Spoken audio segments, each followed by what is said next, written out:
अध्याय 191 अकेला समुद्र एक नाव। वास्तव में आप कौन हैं? अर्जुन ने कृपाण की मूठ पकड़ ली और सतर्क हो गया। एक 6 या 7 साल के बच्चे के लिए ऐसी भयानक हत्या की मंशा प्रकट करना असंभव था। आपको पूछने की जरूरत नहीं है, लड़की ने उदासीनता से कहा। हम एक दूसरे को नहीं जानते। आप मुझे मारने का इरादा नहीं रखते और मुझे नहीं लगता कि यह आपके लिए बुरा होगा। बस इतना ही काफी है। हालांकि अर्जुन को लगा कि यह कुछ हद तक समझ से परे है, लेकिन ध्यान से सोचने के बाद लड़की की बातें अनुचित नहीं थीं। उसकी पहचान क्या थी और उसका उससे क्या लेना देना था? मैं अब बहुत कमजोर हो गई हूं, लड़की खांसते हुए बोली। अगर तुम इस जगह से जिंदा निकलना चाहते हो तो बेहतर होगा कि तुम कम से कम समय का इस्तेमाल हत्या के इरादे को बढ़ाने में करो, वरना तुम उन तीनों का मुकाबला नहीं कर पाओगे। अब अपनी आंखें बंद करो। अर्जुन ने आज्ञाकारी ढंग से अपनी आंखें बंद कर लीं। वैसे भी वह पहले ही इस बिंदु पर पहुंच चुका था। उसे डर नहीं था कि वह अचानक उस पर हमला कर देगी। अगर वह उसे मारना चाहती थी तो जब वह शहर में सो रहा था तो वह एक चाल चल सकती थी। उसे अब तक इंतजार करने की जरूरत नहीं थी। लड़की की आवाज गूंजी, मैं अब अपनी हत्या की मंशा को छोड़ना शुरू कर रही हूं। तुम्हें धीरे धीरे समझना चाहिए कि तुम कितना कुछ अनुभव कर सकते हो। यह तुम्हारा अपना सौभाग्य है।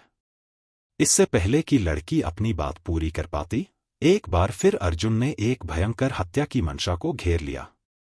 हालांकि अर्जुन जानता था कि वह उसे कोई नुकसान नहीं पहुंचाएगी, लेकिन उस तरह की हत्या की मंशा असली थी। अर्जुन अपनी तलवार निकालने और लड़ने की इच्छा को महसूस करने से खुद को रोक नहीं सका।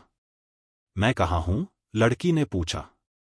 इस समय सामने से आ रही हत्या की मंशा अचानक बदल गई और अर्जुन के पीछे दिखाई दी।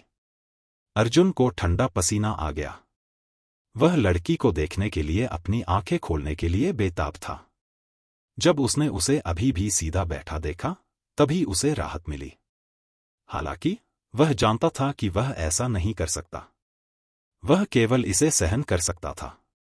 पीछे, अर्जुन ने कहा। क्या ऐसा है? सामने से एक आवाज आई। अर्जुन एक पल के लिए स्तब्ध रह गया, फिर चारों तरफ से हत्या का इरादा आया, सभी दिशाओं पर कब्जा कर लिया। ऐसा लग रहा था जैसे अर्जुन एक विशाल महासागर के बीच में था और वह हत्या का इरादा समुद्र था, सर्वव्यापी।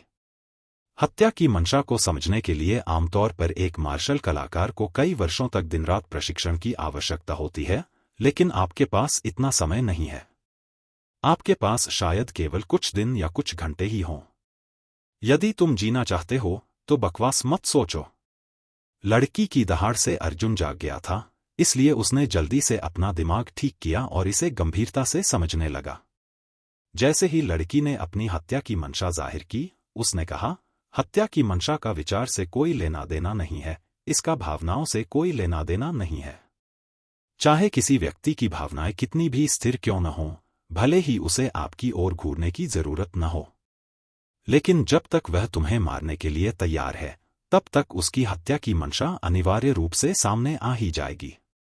अब मुझे समुद्र में ताजे पानी की एक बूंद के रूप में कल्पना करें और मेरा स्थान पता करें।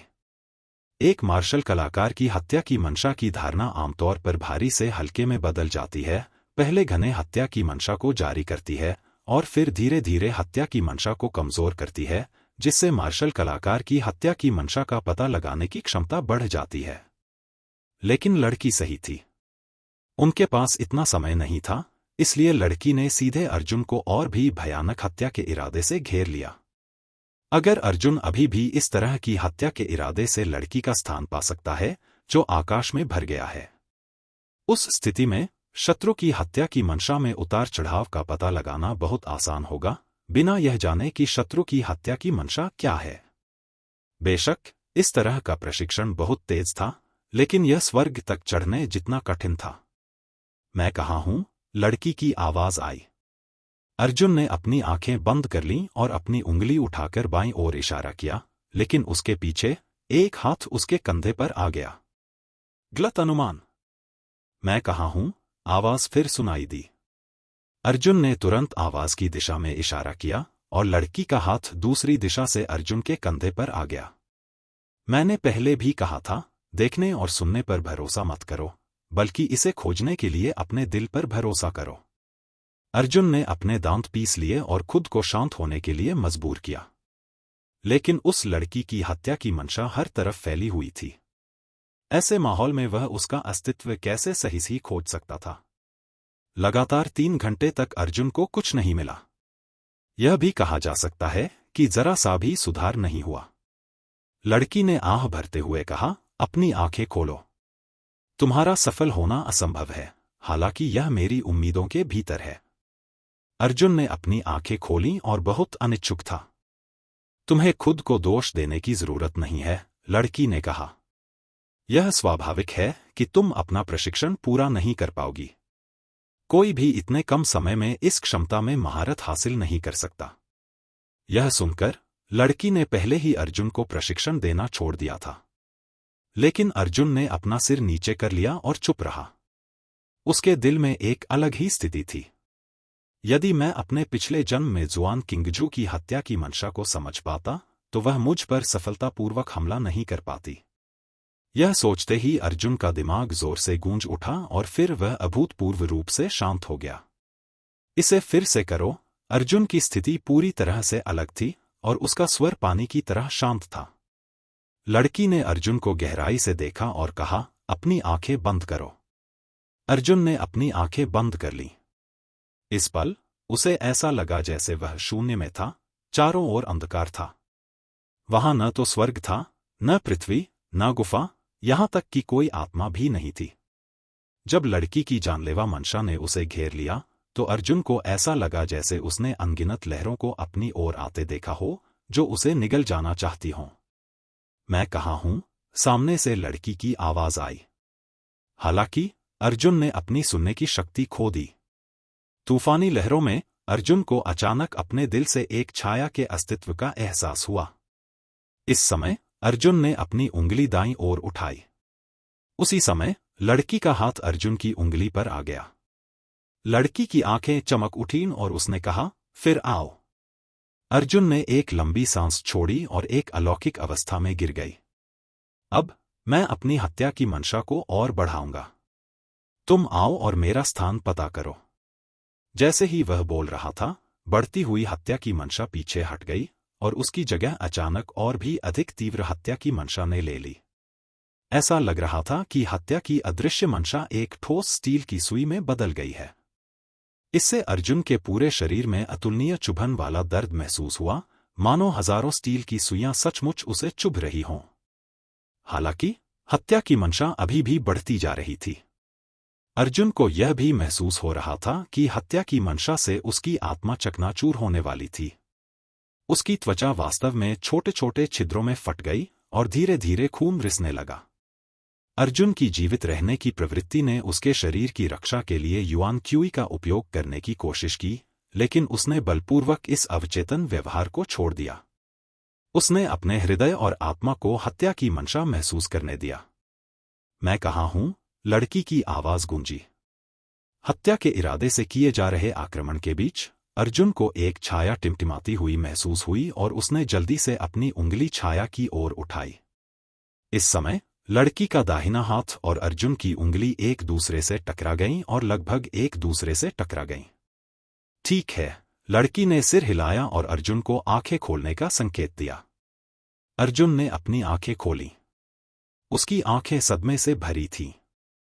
उसके शरीर से वास्तव में खून बह रहा था। ऐसा कौन सा इंसान है जो सिर्फ अदृश्य हत्या के इरादे से लोगों को चोट पहुंचा सकता है? वह लड़की कितनी शक्तिशाली थी। अध्याय 192 छाया का पीछा करना।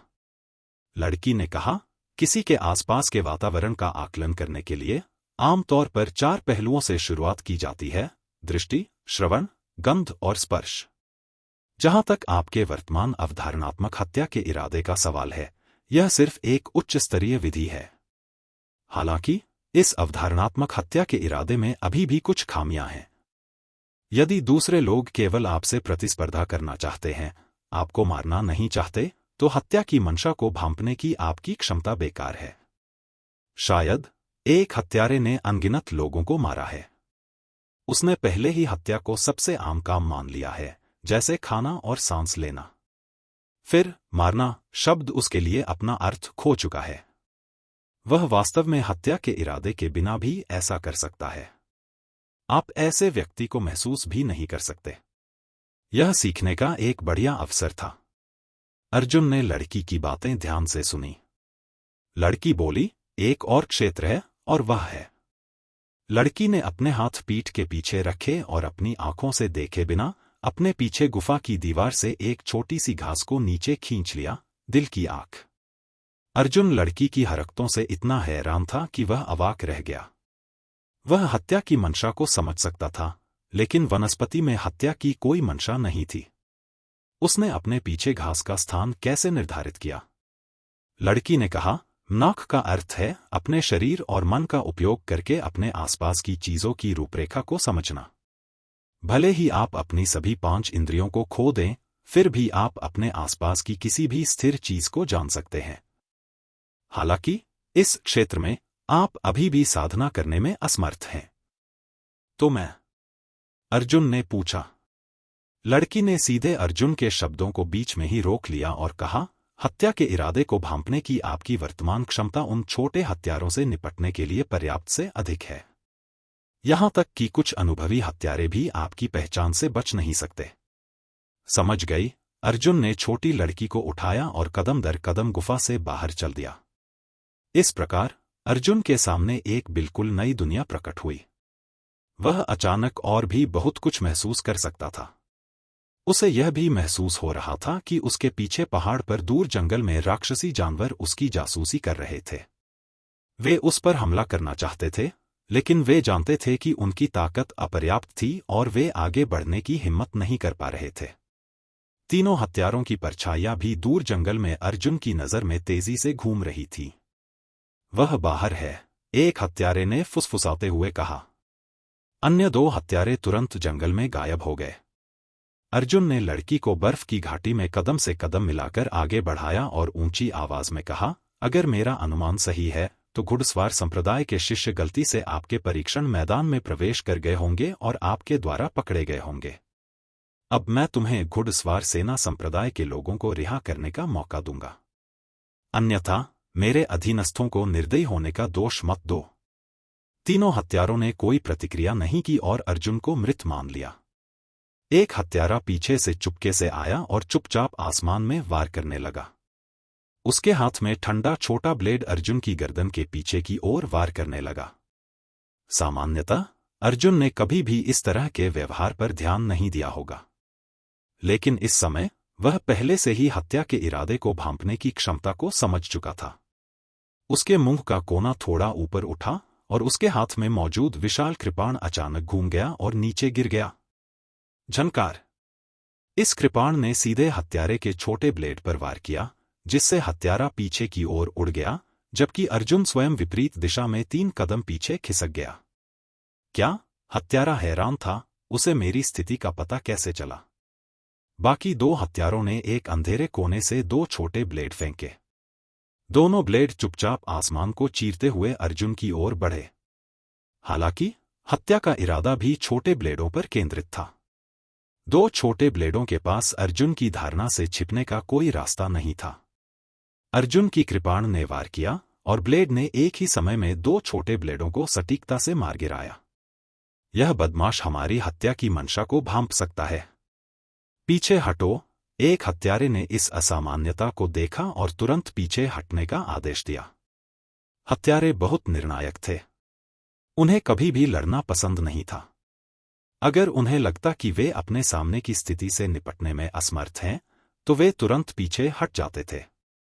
वे कभी भी मूर्खतापूर्ण तरीके से आमने सामने की लड़ाई नहीं करते थे। अब तुम्हें पता है कि तुम भागने वाले हो। अर्जुन ने अपने हाथ में विशाल कृपाण पकड़ ली और उसके पीछे युआन क्यों पंख फैलाए और बर्फीले मैदानों की ओर तेजी से उड़ गया। तीनों हत्यारों की परछाई उनकी नजरों से पूरी तरह गायब हो चुकी थी। उन्होंने खुद को जंगल के माहौल में घुल-मिल जाने के लिए शक्तिशाली हरकतों का इस्तेमाल किया था और उन्हें नंगी आंखों से ढूंढ पाना मुश्किल था। हालांकि अर्जुन के होश में उन 3 लोगों की परछाइयां अतुलनीय रूप से स्पष्ट थीं। अर्जुन नीचे कूदा और दूर बाईं ओर खड़े हत्यारे का पीछा किया। हत्यारे को अर्जुन के आने का आभास हो गया और उसने जल्दी से अपना रास्ता बदल लिया और बाईं ओर खिसक गया। अर्जुन ने अचानक अपने पंख फड़फड़ाए। जैसे ही उसका शरीर जमीन पर गिरने वाला था, वह जमीन की ओर दौड़ा। एक चीख के साथ वह बाहर निकल गया और विशालकाय कृपाण पहले से ही हत्यारे की गर्दन पर रखी हुई थी। तुमने मुझे कैसे ढूंढ लिया? हत्यारे ने आंखें फैलाकर अविश्वास से कहा। बस कुछ ही घंटों में? तुम कैसे? अर्जुन ने अपना दाहिना हाथ घुमाया और विशाल कृपाण ने हत्यारे की गर्दन काट दी। उन तीनों ने पहले भी हर जगह अर्जुन को मार डाला था, और अर्जुन उस तरह का मूर्ख धर्मी व्यक्ति नहीं था जिसे जिद्दी होने और दया दिखाने की कोई आवश्यकता नहीं थी। यदि अन्य लोग उसे मारना चाहते तो क्या वह फिर भी अपनी नैतिकता का उपयोग करके उसे प्रभावित कर सकता था? एक हत्यारा मर गया और अर्जुन ने तुरंत दूसरे हत्यारे का पीछा किया। 1000 पत्तों का हाथ। दूसरे हत्यारे ने भागना छोड़ दिया। वह चुपचाप खड़ा रहा और अपने हाथों पर थप्पड़ मारने लगा। आसपास के पेड़ों की पत्तियां एक के बाद एक गिर पड़ी और वे पत्तियां अचानक धातु की तरह फैलकर अर्जुन की ओर झपटने लगीं। मूल रूप से गिरे हुए मुलायम पत्ते तेज धार वाले पत्तों में बदल गए, जो आकाश को चीरते हुए धरती को ढकने लगे तथा चुपचाप आसपास के पेड़ों को भेदते हुए अर्जुन की ओर बढ़ने लगे। अर्जुन ने अपनी विशाल कृपाण को ऊपर उठाया और छोटे सूरज ने उसे बुझाकर सूर्य की किरण निकाली, जिससे विशाल कृपाण जमीन पर गिर गई।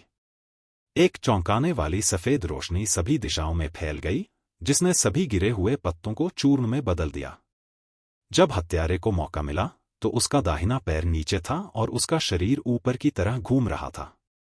उसने आश्चर्यजनक गति से दूर तक गोली चलाई। अर्जुन ने अपना शरीर झुकाया और एक तेज कदम सीधे दूसरे हत्यारे के आगे निकल गया। उसके हाथ में मौजूद विशाल कृपाण क्षैतिज रूप से कट गया और हत्यारे की चौंका देने वाली निगाह के नीचे वह कृपाण से मारा गया। तीसरे हत्यारे ने भागने की कोशिश छोड़ दी। वह अपने हाथों में छोटे ब्लेड लिए अर्जुन के सामने खड़ा था। अर्जुन ने अपनी आंखें सिकोड़ ली।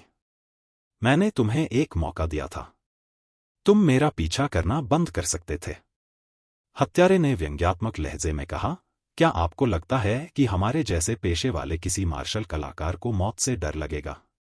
अर्जुन ने अपना सिर हिलाया। आप मौत से डरते नहीं हैं, लेकिन आप अनावश्यक मौत के लिए भी तैयार नहीं हैं। घुड़सवार सेना संप्रदाय के शिष्यों को सौंप दो और उनके बदले में अपना जीवन दे दो। यह बहुत सार्थक है। हत्यारे ने गहरी सांस ली और पूछा, आप वास्तव में कौन हैं? अर्जुन ने उसे कोई जवाब नहीं दिया। इसके बजाय वह पैर मोड़कर बैठ गया और बोला, 10 मिनट में उन्हें सौंप दो। यह आखिरी मौका है जो मैं तुम्हें दे रहा हूं। हत्यारा दांत पीसकर गायब हो गया। 5 मिनट बाद 1 दर्जन घबराए हुए घुड़सवार शिष्य बर्फीले मैदानों में दिखाई दिए जहां अर्जुन था। बचा हुआ हत्यारा पेड़ पर खड़ा होकर अर्जुन को गहराई से देखने लगा। मुझे उम्मीद है कि हम भविष्य में फिर कभी नहीं मिलेंगे। यह कहकर हत्यारा छिप गया। क्या आप हावरन संप्रदाय के वरिष्ठ भाई हैं? एक घुड़सवार संप्रदाय का शिष्य भयभीत होकर पास आया। अर्जुन ने सिर हिलाया और कहा, भविष्य में जब भी बाहर जाओ तो सावधान रहना। अनजाने में दूसरे लोगों के इलाके में प्रवेश मत करना। वापस जाओ, कोई तुम्हें नहीं रोकेगा। अर्जुन को उसकी दयालुता के लिए धन्यवाद देने के बाद घुड़सवार सेना संप्रदाय के अनुयायी जल्दी से दक्षिणी निकास द्वार की ओर भाग निकले। अर्जुन ने राहत की सांस ली। उसे हावरन संप्रदाय में लौटने के लिए केवल पृथ्वी के उजाड़ जंगल को प्राप्त करने की आवश्यकता थी। अध्याय 193 पृथ्वी उजाड़ जंगल। वैसे क्या मैंने कई घंटों तक तुम्हारा इलाज नहीं किया है? अर्जुन को अचानक याद आया कि 4 से 5 घंटे बीत चुके थे जब उसने अपनी अवधारणात्मक हत्या की मंशा को विकसित करने से पहले एक बार शुद्ध तात्विक ऊर्जा के साथ उसका इलाज किया था। यह पहली बार था कि इस छोटी बच्ची की बीमारी इतने लंबे समय तक चली थी। छोटी लड़की इस बारे में बात करने में अनिच्छुक लग रही थी। उसने विषय बदलते हुए कहा, मैंने तुम्हें दूसरे दिन एक नक्शे के साथ खुद से बात करते हुए देखा था। तुमने कहा था कि तुम किसी तरह की उजाड़ धरती की लकड़ी की तलाश कर रहे थे। क्या तुम हथियार बनाने की कोशिश कर रहे हो? उजाड़ धरती की लकड़ी धरती ग्रेड प्राथमिक ग्रेड हथियारों को परिष्कृत करने के लिए एक तरह की सामग्री है। कुछ कुछ अर्जुन को समझ नहीं आया कि उसे यह कहना चाहिए या नहीं। उसके अपने रहस्य थे और अर्जुन के अपने रहस्य थे। चूंकि वह कबूल करने को तैयार नहीं थी, इसलिए अर्जुन को उसे अपनी स्थिति के बारे में बताने की कोई जरूरत नहीं थी। मुझे पता है कि उजाड़ पृथ्वी वन कहा है, लड़की ने अपना सिर झुकाया और अर्जुन को देखा। ओह, यह कहा है? अर्जुन ने जल्दी से पूछा। लड़की ने कहा, और अंदर जाओ। 8 कदम वाले बिच्छू के घोंसले के पास पृथ्वी उजाड़ जंगल उगता है। अर्जुन चौंक गया। हालांकि वह राक्षसी जानवरों के बारे में ज्यादा नहीं जानता था, फिर भी कुछ प्रसिद्ध राक्षसी जानवर जानते थे। 8 कदम वाला स्वर्गीय बिच्छू एक प्रकार का राक्षसी जानवर था जो प्राचीन काल से पीछे छूट गया था। इसका क्षेत्र विस्तार बहुत बड़ा था और यह आमतौर पर मूल क्षेत्र से लेकर स्वर्गीय स्क्रेयर क्षेत्र तक फैला हुआ था। पृथ्वी उजाड़ जंगल कुछ 8 कदम बिच्छू द्वारा संरक्षित है। हालांकि अर्जुन डर गया था, वह पहले से ही अपनी बाहों में छोटी लड़की के साथ आदिम दलदल की गहराई की ओर उड़ रहा था। कोई आश्चर्य नहीं कि इस जगह का नाम आदिम जंगल शब्द के नाम पर रखा गया था। वास्तव में इस आदिम दलदल में कुछ प्राचीन राक्षसी जानवरों की आबादी थी। यह उजाड़ जंगल की रखवाली करने वाला 8 कदम वाला बिच्छू नहीं है, लेकिन हर बार जब 8 कदम वाला बिच्छू ऊपर उठता है तो वह अपने बाहरी खोल से पीछे हट जाता है। अगर ये सीपियां मिट्टी में लंबे समय तक सड़ती रहेंगी तो उनसे एक प्रकार की लकड़ी उग आएगी। बताओ, यह किस प्रकार की लकड़ी है? लड़की ने पूछा। क्या अनुमान लगाने की कोई आवश्यकता है? वह आदिम दलदल की गहराई के जितना करीब पहुंचता गया, अर्जुन उतना ही सतर्क होता गया। यह स्थान पहले से ही मूल कोर राक्षसी जानवर के तीसरे स्तर के क्षेत्र में प्रवेश कर चुका था और अर्जुन ने थोड़ी सी भी लापरवाही करने की हिम्मत नहीं की। इस लड़की ने जो कहा उसके अनुसार सबसे निचले क्षेत्र 8 चरण बिच्छू आबादी की औसत ताकत मूल रिटर्न के 5वें स्तर के बारे में थी। इसलिए अर्जुन ने बीच में नहीं रुका और कम ऊंचाई पर पूरे रास्ते उड़ान भरी। उसने अपने शरीर को छिपाने के लिए घने पत्तों का सहारा लिया और आखिरकार उस क्षेत्र में पहुंच गया जहां 5वें स्तर का मूल रिटर्निंग राक्षसी जानवर स्थित था। अगर तुम्हें यहां पृथ्वी का उजाड़ जंगल नहीं मिला तो हार मान लो। अर्जुन ने आसमान की ओर देखने के लिए अपना सिर उठाया। आसमान में उड़ते राक्षसी जानवरों को पहले से ही घना कहा जा सकता था। यह आदिम दलदल 100 जानवरों की चट्टान से कहीं ज्यादा खतरनाक था। यदि मूल क्षेत्र के 5वें स्तर पर कोई उजाड़ पेड़ नहीं होते तो अर्जुन का और अधिक गहराई में जाने और अपने जीवन को जोखिम में डालने का इरादा नहीं था। वह वहां है। जैसे ही अर्जुन आधे घंटे तक बिना किसी सुराग के खोज कर रहा था, छोटी लड़की ने अचानक दूरी की ओर इशारा किया और चिल्लाया। अर्जुन ने जल्दी से दूर से देखा। दक्षिण पूर्व में काली गैस छोड़ने वाला एक बड़ा दलदल था। यहां से देखने पर अर्जुन खुद कुछ भी नहीं देख पा रहा था। उसे सिर्फ एक घना काला कोहरा दिखाई दे रहा था। लेकिन छोटी लड़की यह देख पाई, जिससे अर्जुन बहुत प्रभावित हुआ। मुझे डर है कि काली गैस जहरीली है। अर्जुन ने 3 मारक दवाएं निकाली, 100 आत्माओं की गोलियां। उसने एक गोली अपने लिए निगल ली, एक गोली छोटी लड़की के लिए निगल ली तथा एक गोली छोटी चिड़िया को निगलने के लिए निगल ली, ताकि वह गोली को पीसकर चूर्ण बना ले। सारी तैयारियां करने के बाद अर्जुन ने अपना शरीर नीचे किया और चुपचाप चारों ओर चक्कर लगाया। यह काला दलदल अत्यंत जहरीला था तथा इसके आसपास घास बिल्कुल भी नहीं उगती थी, जिसके कारण यह स्थान एक खुला स्थान बन गया था जो काफी स्पष्ट दिखाई देता था।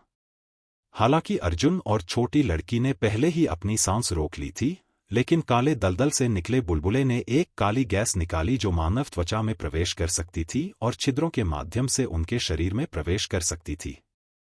एक बार जब वे दोनों दलदल के किनारे खड़े हुए तो उन्हें बहुत बुरा लगा और उल्टी आने लगी। यह सब 100 आत्माओं की गोली निगलने के बाद हुआ था, अन्यथा परिणाम अकल्पनीय होते। यह दलदल एक गोलाकार बुदबुदाती काली झील जैसा लग रहा था। झील के बीच में एक खुली जगह थी। उस पर कई बड़ी बड़ी चट्टानें बिखरी हुई थीं। हर चट्टान कम से कम 70 से 80 मीटर लंबी थी। सावधान रहो, कोई आवाज मत करो। अर्जुन की उड़ने की हिम्मत नहीं थी, इसलिए उसने दलदल को पकड़ने और उसे ठोस बनाने के लिए अपनी युआन क्यूई का इस्तेमाल किया। फिर उसने युआन क्यूई की सतह पर कदम रखा और कदम दर कदम केंद्रीय क्षेत्र की ओर चल पड़ा। जब वे खाली जगह पर पहुंचे तो उन्हें कुछ भी असामान्य नहीं मिला। आश्चर्यनीय स्वर्गीय बिच्छू का अस्तित्व तो दूर की बात थी। तभी उन्हें आसपास खोज करने में राहत महसूस हुई। यह पृथ्वी का उजाड़ जंगल है, लड़की ने अचानक इशारा किया। अर्जुन ने उस दिशा में देखा जिस दिशा में वह जा रहा था। पता चला कि उजाड़ धरती की लकड़ी एक पेड़ की जड़ का छोटा सा टुकड़ा था जो मुरझाए हुए पेड़ की जड़ जैसा दिखता था। यह ज्यादा से ज्यादा आधा फीट लंबा था। इसका पूरा शरीर काला था और यह थोड़ा पीला था। अगर उसका मार्गदर्शन न होता तो अर्जुन को इसकी खोज नहीं होती। उसे लगता कि यह सिर्फ मुरझाए हुए पेड़ की जड़ों का एक छोटा सा टुकड़ा है। उसने अपनी विशाल कृपाण निकाली और धीरे से धरती के उजाड़ जंगल को जमीन से ऊपर उठाया। निश्चित रूप से धरती के उजाड़ जंगल के इस छोटे से टुकड़े की जड़ों से कई टूटे हुए काले गोले जुड़े हुए थे। मैं समझ गया।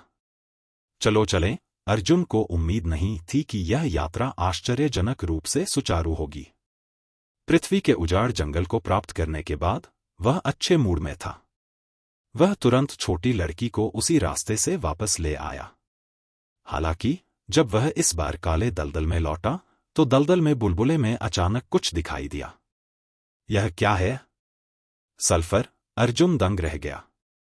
उसने देखा कि बुलबुले एक एक करके फूट रहे थे और कुछ पाउडर बाहर गिर रहा था।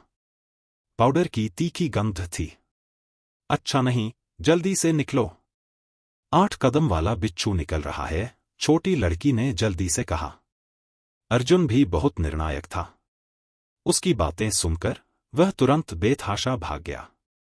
लगभग उसी समय दलदल से अचानक एक बड़ी चिमटा निकली। इस चिमटे का लक्ष्य अर्जुन था। अर्जुन ने तुरंत चकमा दिया, लेकिन बड़ी चिमटी खाली थी। एक कर्कश ध्वनि के बाद एक शक्तिशाली हवाई तोप को बाहर निकाला गया। अर्जुन को तुरंत हवाई तोप से उड़ा दिया गया और उसी समय दलदल में चिमटे का मालिक एक झटके से बाहर कूद गया। आश्चर्य की बात यह थी कि यह एक काला बिच्छू था जो लगभग 10 मीटर लंबा उछला। बिच्छू ने अपनी 2 बड़ी चिमटियां हिलाईं। चिमटियां आपस में एक साथ कड़की और धातु के टकराने की तीखी आवाज पैदा हुई। अर्जुन का इरादा वहां रुककर लड़ने का नहीं था। वह केवल भागना चाहता था। यह तो बताने की जरूरत नहीं कि यह आश्चर्यनीय स्वर्गीय बिच्छू पहले ही मूल वापसी के चौथे स्तर पर पहुंच चुका था। हालांकि चलना चाहना और चलने में सक्षम होना 2 अलग अलग चीजें थीं।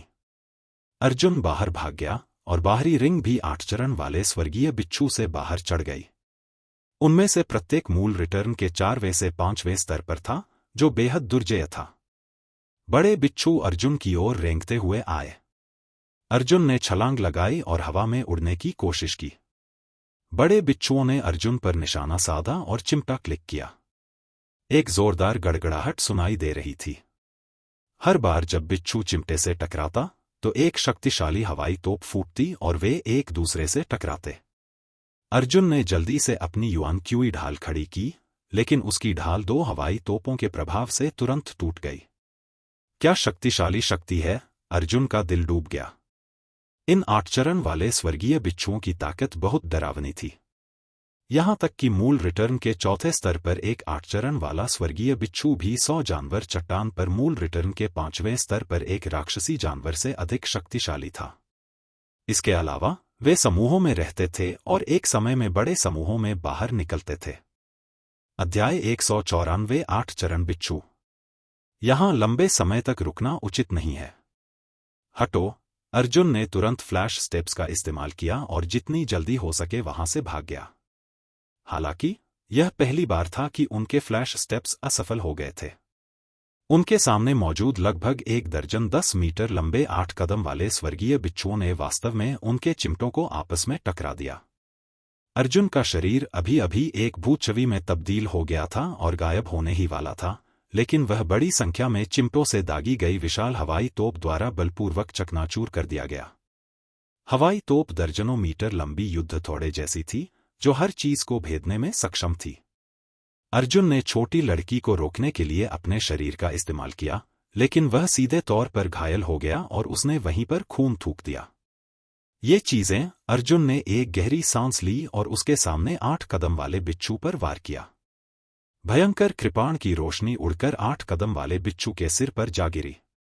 हालांकि एक तीखी डिंग ध्वनि के साथ कृपाण की रोशनी वास्तव में 8 कदम वाले बिच्छू के मजबूत बाहरी आवरण से टकराकर दूर चली गई।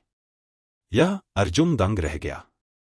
तुम्हारी कृपाण की रोशनी अभी भी उन्हें घायल करने के लिए बहुत कमजोर है। इतनी जोर से मत लड़ो और भागने का कोई रास्ता सोचो, नहीं तो तुम निश्चित रूप से मर जाओगे, छोटी लड़की ने जल्दी से कहा। हालांकि अर्जुन इससे बच नहीं सका। बड़े बिच्छू उसके चारों ओर चक्कर लगाते रहे, अपने पंजे ऊपर उठाते रहे और अर्जुन से टकराते रहे। का हवाई तोपों ने अर्जुन पर भयंकर बमबारी की और बचने का कोई रास्ता नहीं था। अर्जुन ऊर्जा के 12 बिंदुओं के साथ कमरे के बीच में आगे पीछे घूम रहा था, लेकिन उसे संभाल नहीं पा रहा था। उसने एक हवाई तोप को काटने के लिए विशाल कृपाण का उपयोग करने की कोशिश की, लेकिन नतीजा यह हुआ कि विशाल कृपाण लगभग ढह गई। हवाई तोप की शक्ति चौथे स्तर के मूल रिटर्निंग रियल्म विशेषज्ञ के युआन क्यूई हमले से कम नहीं थी। Body tyrant lightning drive, Arjun को इससे कोई फर्क नहीं पड़ता। अगर वह इसे खींचता रहा तो वह केवल थकावट से मर जाएगा। एक और हवाई तोप ने हमला किया। अर्जुन ने सीधे अपनी कृपाण खींची और उसे काट डाला। उसने बलपूर्वक अपने शरीर का इस्तेमाल करके उससे टकराया। भले ही वह हिंसक प्रभाव को बलपूर्वक सहन कर ले, वह एक एक करके हवाई तोप को चकनाचूर कर देगा, और भले ही वह घायल हो जाए, फिर भी वह बच जाएगा। आकाश में अधिकाधिक संख्या में उड़ते हुए राक्षसी जानवर चक्कर लगा रहे थे और वे यहाँ की हलचल से आकर्षित होने लगे थे। जैसे ही तानाशाह बिजली ड्राइव अर्जुन को दलदल के किनारे तक पहुंचने में मदद करने वाला था, एक बड़े बिच्छू ने अचानक अपनी लंबी पूंछ के हुक को घुमाया और अर्जुन पर पंखे के आकार का काला पवन ब्लेड फेंक दिया। अर्जुन चौंक गया। उसने एक बड़ी कृपाण से वार किया। भयंकर कृपाण की रोशनी हवा में काले पवन ब्लेड से टकराई। कृपाण की रोशनी पवन ब्लेड द्वारा एक नाजुक मुरझाई घास की तरह कट गई और पवन ब्लेड अर्जुन की ओर उड़ता रहा। इतना निर्दयी, अर्जुन ने मुड़कर हवा के ब्लेड को चकमा दिया। उसे अपने चेहरे पर जलन महसूस हुई। यह जहर का संकेत था, लेकिन 100 आत्माओं की गोली के प्रभाव से दर्द जल्दी ही दूर हो गया। अन्य 8 कदम वाले बिच्छुओं को देखकर उन्होंने भी अपने चिमटे से हमला करना छोड़ दिया और अपनी पूंछ ऊपर उठा ली। अर्जुन का दिल घाटी की तलहटी में डूब गया। अगर वे दोनों मिलकर काली हवा की धारें छोड़ दें, तो भी उसके लिए 100 जिंदगियां मरना काफी नहीं होगा। और हाँ, वह काली हवा वाली तलवार क्या थी? यह तो मनुष्य के युद्ध कौशल से भी अधिक शक्तिशाली थी। क्या तुम्हारे पास कोई और तरीका है? अगर नहीं है, तो मरने का सिर्फ एक ही तरीका है। लड़की का हाव भाव भी बहुत अच्छा नहीं था। स्वर्ग ऐसा नहीं कर सकता था, न ही वे धरती में प्रवेश कर सकते थे। अर्जुन को एक कोने में धकेल दिया गया और उसके पास निर्दयी होने के अलावा कोई और विकल्प नहीं था। उसने अपना बायां हाथ ऊपर उठाया। एक क्षण में सूर्य की किरण कृपाण की नोक पर पड़ी और अर्जुन ने लिटिल सन टेम्परिंग तकनीक का उपयोग किया। जब 8 कदम वाले बिच्छुओं ने धधकते सूरज को देखा तो वे कुछ डर गए। वे सब कुछ कदम पीछे हट गए, लेकिन तितर-बितर नहीं हुए। अर्जुन ने आगे बढ़ने का अवसर लिया, लेकिन बिच्छुओं ने अभी भी अपनी पूंछ के हुक को लहराया और काले हवा के ब्लेड को बाहर निकाला। अर्जुन ने अपना शरीर हिलाया और हवा के कई ब्लेडों को चकमा दिया। अंत में एक सिलाई थी जिसे चकमा नहीं दिया जा सकता था, इसलिए वह केवल अपनी खोपड़ी से उसे बलपूर्वक काट सकता था। इस कृपाण को ऐसा लगा जैसे यह किसी पहाड़ की ओर देख रहा हो। अर्जुन की कृपाण तुरंत उड़ गई और एक भिनभिनाती हुई चक्कर के साथ हवा में उछल गई। हवा की धार अर्जुन की पीठ से टकराई और अर्जुन ने अपना दाहिना हाथ उठाया और अपनी युआन क्यूई से उड़ती हुई कृपाण को तेजी से पीछे खींच लिया। सूरज की हल्की सी तपिश भी काम नहीं आएगी। वे 8 कदम वाले बिच्छू से निपटने में पूरी तरह से असमर्थ थे। पूरी ताकत से आगे बढ़ो, अर्जुन दहाड़ा। उसका ऊपरी शरीर थोड़ा झुका और प्रकाश का एक स्तंभ आकाश से भयंकर रूप से नीचे गिरा। अर्जुन ने सीधे तौर पर पूर्ण सूर्य शमन तकनीक का इस्तेमाल किया। उसका पूरा शरीर प्रचंड सूर्य की रोशनी में लिपटा हुआ था। इस बार सभी बिच्छू डरपोक थे। वे अर्जुन के पास जाने की हिम्मत नहीं जुटा पाए। इसके बजाय वे अर्जुन का पीछा करते रहे। वे अर्जुन का पीछा करते रहे जहां भी वह गया, लेकिन वे ऊपर जाने की हिम्मत नहीं जुटा पाए। बहुत से बिच्छू सूर्य की शक्ति से डर गए और हमला करने की हिम्मत भी नहीं जुटा पाए। केवल 5वें स्तर के मूल रिटर्निंग बिच्छुओं ने अर्जुन पर अपनी पवन ब्लेड को अस्थायी रूप से लहराया। इसकी तुलना में अर्जुन का दबाव बहुत कम था। वह पूरे रास्ते बेतहाशा भागता रहा, स्कॉर्पियंस के हमलों से खुद को बचाता रहा। हालांकि वे बिच्छू अर्जुन को छोड़ने को तैयार नहीं थे और सीधे दलदल से बाहर उसका पीछा करते रहे। वे वास्तव में अभी भी जंगल में उसका पीछा कर रहे थे। अर्जुन सीधे आकाश में उड़ गया और हवा में घने उड़ने वाले राक्षसी जानवर भी घबराहट में बिखर गए। वे सभी सूर्य की शक्ति से बहुत डरते थे। शुरू में उसने सोचा कि यह सुरक्षित माना जाएगा, लेकिन अचानक दूर से कुछ तीखी चीखें आने लगीं। पहले स्वर्ग और पृथ्वी के जंक्शन पर कुछ छोटे काले बिंदु दिखाई दिए और फिर वे काले बिंदु और करीब आते गए और बड़े होते गए। अर्जुन ने मूर्खतापूर्ण तरीके से इंतजार नहीं किया। वह दक्षिण की ओर तेजी से उड़ने की पूरी कोशिश कर रहा था, लेकिन कुछ काले बिंदु उससे भी तेज थे। उसने अपनी गति से लगभग 3 गुना तेजी से अर्जुन का पीछा किया। यह क्या बकवास है? यह बहुत बड़ा है। अर्जुन नजदीक से छोटे काले बिंदुओं के असली चेहरे साफ साफ देख सकता था। वे वास्तव में 300-500 मीटर लंबे उड़ने वाले गोरिल्ला थे। 500 मीटर की अवधारणा क्या थी? उन तीनों के सामने खड़े अर्जुन उनके एक पैर की उंगली के बराबर भी नहीं थे। अरे वाह, दुनिया में वाकई इतना बड़ा जीव है। अर्जुन दंग रह गया। यह बात तो अजीब थी कि ओरंगुटान उड़ सकते थे, लेकिन उनका शरीर थोड़ा बहुत बड़ा था। ये सभी प्राचीन उड़ने वाले वानर हैं। लड़की ने अपनी आवाज कम की और जल्दी से कहा, प्राचीन जीव बहुत बड़े होते हैं। अगर आपको प्राचीन राक्षसी जानवर देखने का मौका मिले तो यह वाकई चौंकाने वाला होगा। मुझे कोई दिलचस्पी नहीं है। अर्जुन बेतहाशा उड़ता रहा, जबकि 3 प्राचीन उड़ने वाले वानरों ने अर्जुन को त्रिकोणीय आकार में घेर लिया। उनकी उत्सुकता से अंदाजा लगाया जा सकता है कि उनमें हमला करने की इच्छा थी। उड़ते हुए वानरों में से एक ने अर्जुन को नीचे गिराने के प्रयास में अपनी विशाल मुट्ठी हिलाई। अर्जुन ने जल्दी से गोता लगाने से खुद को बचाया, जबकि उड़ते हुए बंदर की मुट्ठी सूरज की रोशनी में चमक उठी और तुरंत कुछ चींची ध्वनियां निकालीं। प्राचीन उड़ने वाला वानर चीख उठा और अपनी दाहिनी मुट्ठी वापस खींच ली। उसकी आंखें भय से भर गईं। इन तीनों प्राचीन उड़ने वाले वानरों में स्वर्ग मूल क्षेत्र के प्राथमिक चरण की शक्ति थी। सच कहें तो अर्जुन की सूर्य की शक्ति उन्हें बिल्कुल भी नुकसान नहीं पहुंचा सकती थी। बस उन्हें समझ नहीं आया कि सूर्य की शक्ति क्या है। केवल उनके दिल में इस प्रकाश का स्वाभाविक डर था। मैं नहीं कर सकता। मैं अब और नहीं रुक सकता। अर्जुन को लगा कि सूर्य की शक्ति बहुत लंबे समय तक चली थी और अब वह अपनी सीमा तक पहुंचने वाली थी। तीनों प्राचीन उड़ने वाले वानरों ने अर्जुन के पास जाने की हिम्मत नहीं की, न ही वे ऐसे ही चले जाना चाहते थे। इसके विपरीत वे तीनों थोड़े गुस्से में थे। वे एक के बाद एक आसपास के पहाड़ों पर उतरे और अपने गुस्से को अत्याचारी तरीके से जारी किया। उड़ते हुए वानर एक पहाड़ की चोटी पर उतरे और गुस्से में पहाड़ पर अपनी मुट्ठियों से हमला कर दिया। कुछ घूसों से राजसी पर्वत शिखर फट गया। शिखर से लेकर पहाड़ के नीचे तक फैली दरारें उसी तरह ढह गईं। आसमान से बड़े बड़े पत्थर गिरे और एक ही पल में अनगिनत उड़ते हुए राक्षसी जानवरों को चीरते हुए निकल गए। यह दृश्य ऐसा था मानो प्रलय का दिन हो। अध्याय 195 धनुषकांड। अर्जुन ने दयनीय स्थिति में उड़ते पत्थरों को चकमा दिया। उसका सिर सुन्न हो गया था। ये शापित गोरिल्ला बहुत डरावने थे। 3 मुट्ठियों से पहाड़ को तोड़ना कितना भयानक था। जल्दी करो, लड़की ने आग्रह किया। जल्दी करो और उन्हें डराने का कोई तरीका सोचो। ये तीनों जानवर अभी तुम्हारे पास आने की हिम्मत नहीं कर सकते। एक पल रुको, वे गुस्से में अपनी समझदारी खो देंगे। शायद वे जल्दी से जल्दी तुम्हारे पास आ जाए। अर्जुन जानता था कि उसने जो कहा वह सच था और उसने देरी करने की हिम्मत नहीं की। वह तुरंत निर्दयी हो गया और उसने अपना सब कुछ दे दिया। यह सोचकर उसने तुरंत सूर्य की शमन शक्ति को मजबूत कर दिया और सूर्य की शक्ति ने अर्जुन की पीठ पर अभूतपूर्व तीव्रता से प्रहार किया। अर्जुन नीचे झुका और पूरी ताकत से सूर्य की शक्ति को अवशोषित किया। उसने अपनी मुट्ठी हवा में उछालने के लिए बिजली के कांपने की मार्शल तकनीक का इस्तेमाल किया।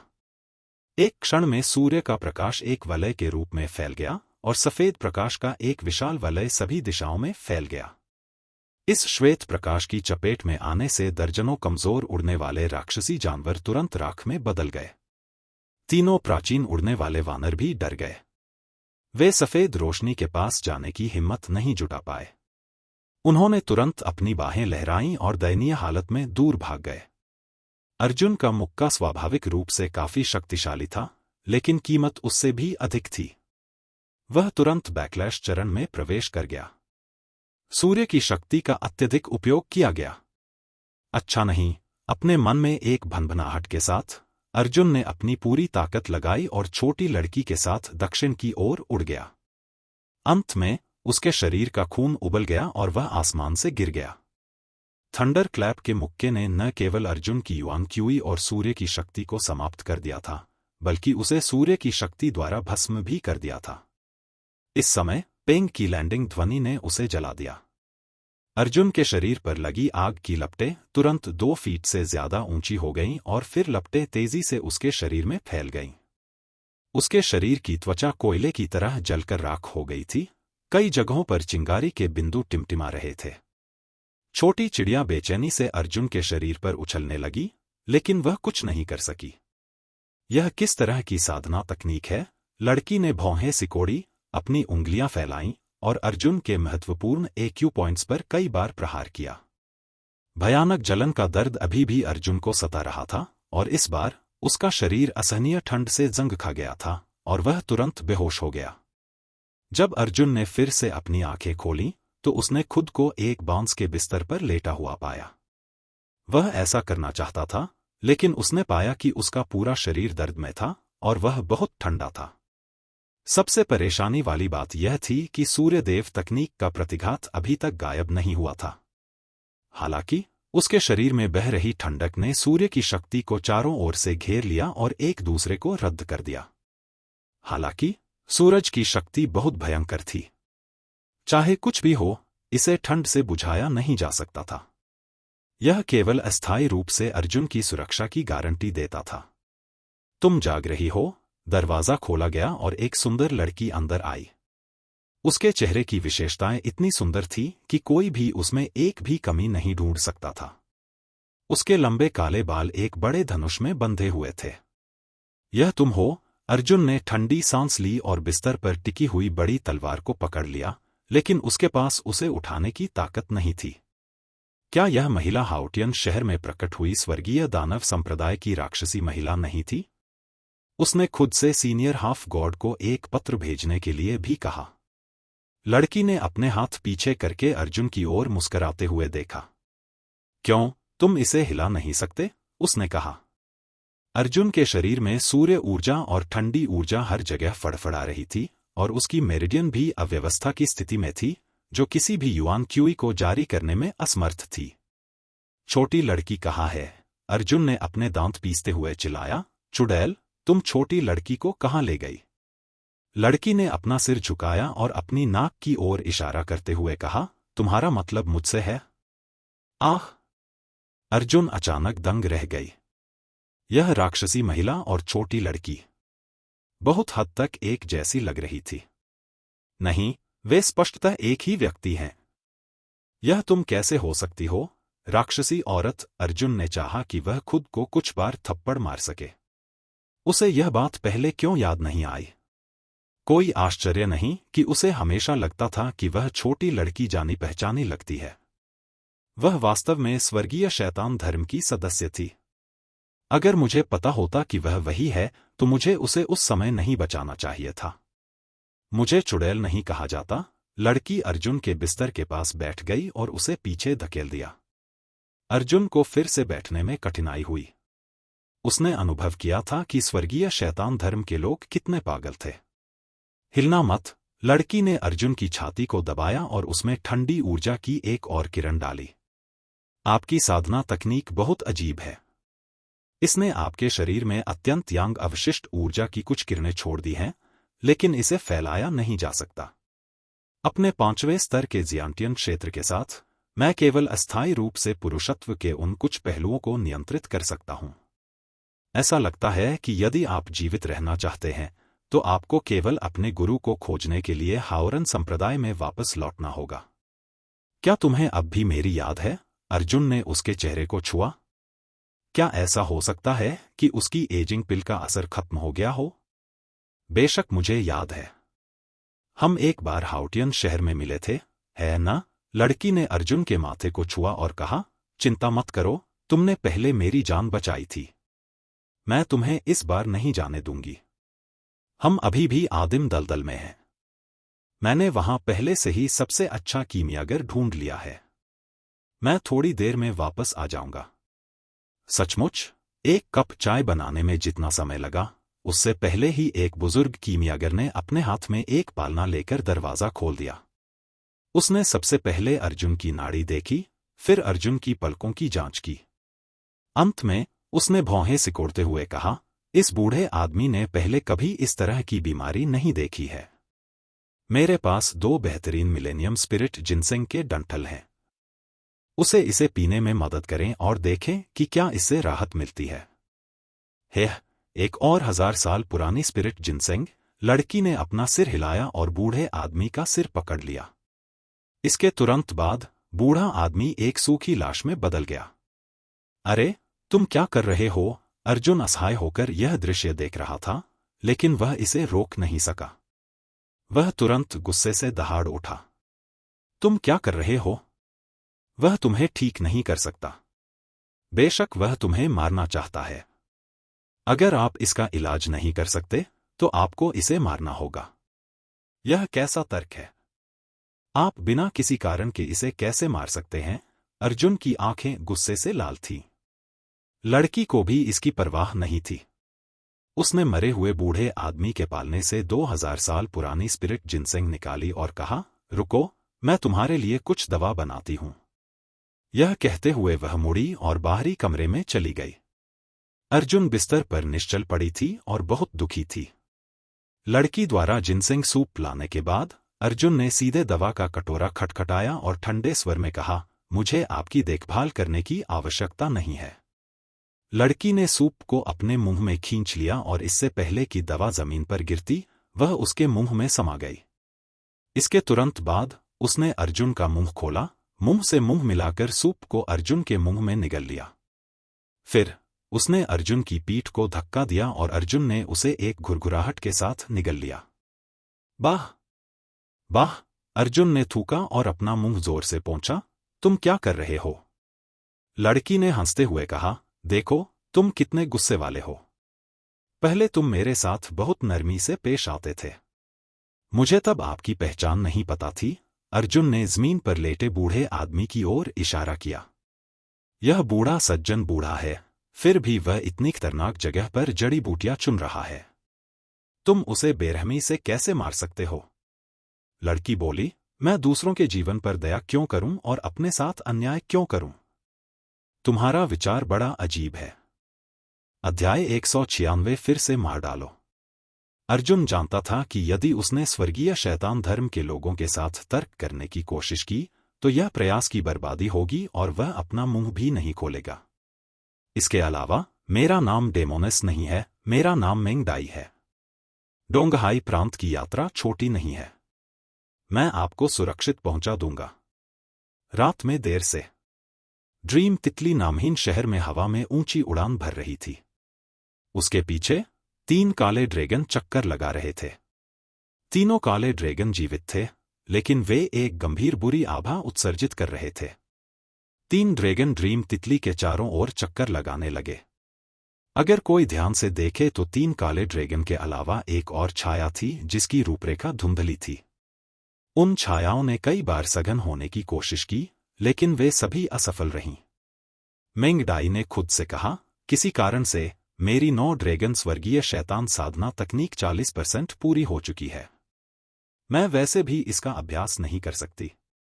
इससे पहले मैं एक शैतान के कारण लगभग अपनी जान गंवा बैठी थी। इस बार मुझे वापस जाना चाहिए और अपने गुरु से सलाह लेनी चाहिए। शहर में बहुत से लोग थे जो देर तक सो रहे थे। वे जमीन पर खड़े होकर ड्रीम बटरफ्लाई को हैरानी से देख रहे थे। स्वप्न तितली ने अपनी आंखों की कनखियों से उन पर नजर डाली। उसने अपना दाहिना हाथ उठाया और वे लोग सूखी लाशों में बदल गए और जमीन पर गिरकर चूर्ण में बदल गए। अर्जुन को अचानक नींद में जलन महसूस हुई, उसके बाद हड्डियों को कंपा देने वाली ठंड लगी। उसके शरीर में एक ही समय में दो विरोधाभासी स्थितियां उभरीं, जिससे उसे इतनी पीड़ा हुई कि वह करवटें बदलने लगा और उसे बहुत पसीना आने लगा। आधी नींद और आधी जागृत अवस्था में उसने देखा कि म्यू डी उसे मधोशी की हालत में जिनसेंग सूप पिला रहा था। अगली सुबह मेंग डाई ने अर्जुन को रवाना होने में मदद की। जब वह घर से बाहर निकला और देखा कि शहर खाली था, तो अर्जुन ने भौहें सिकोड़ लीं। यह दृश्य फिर से, क्या यह तुमने ही किया था?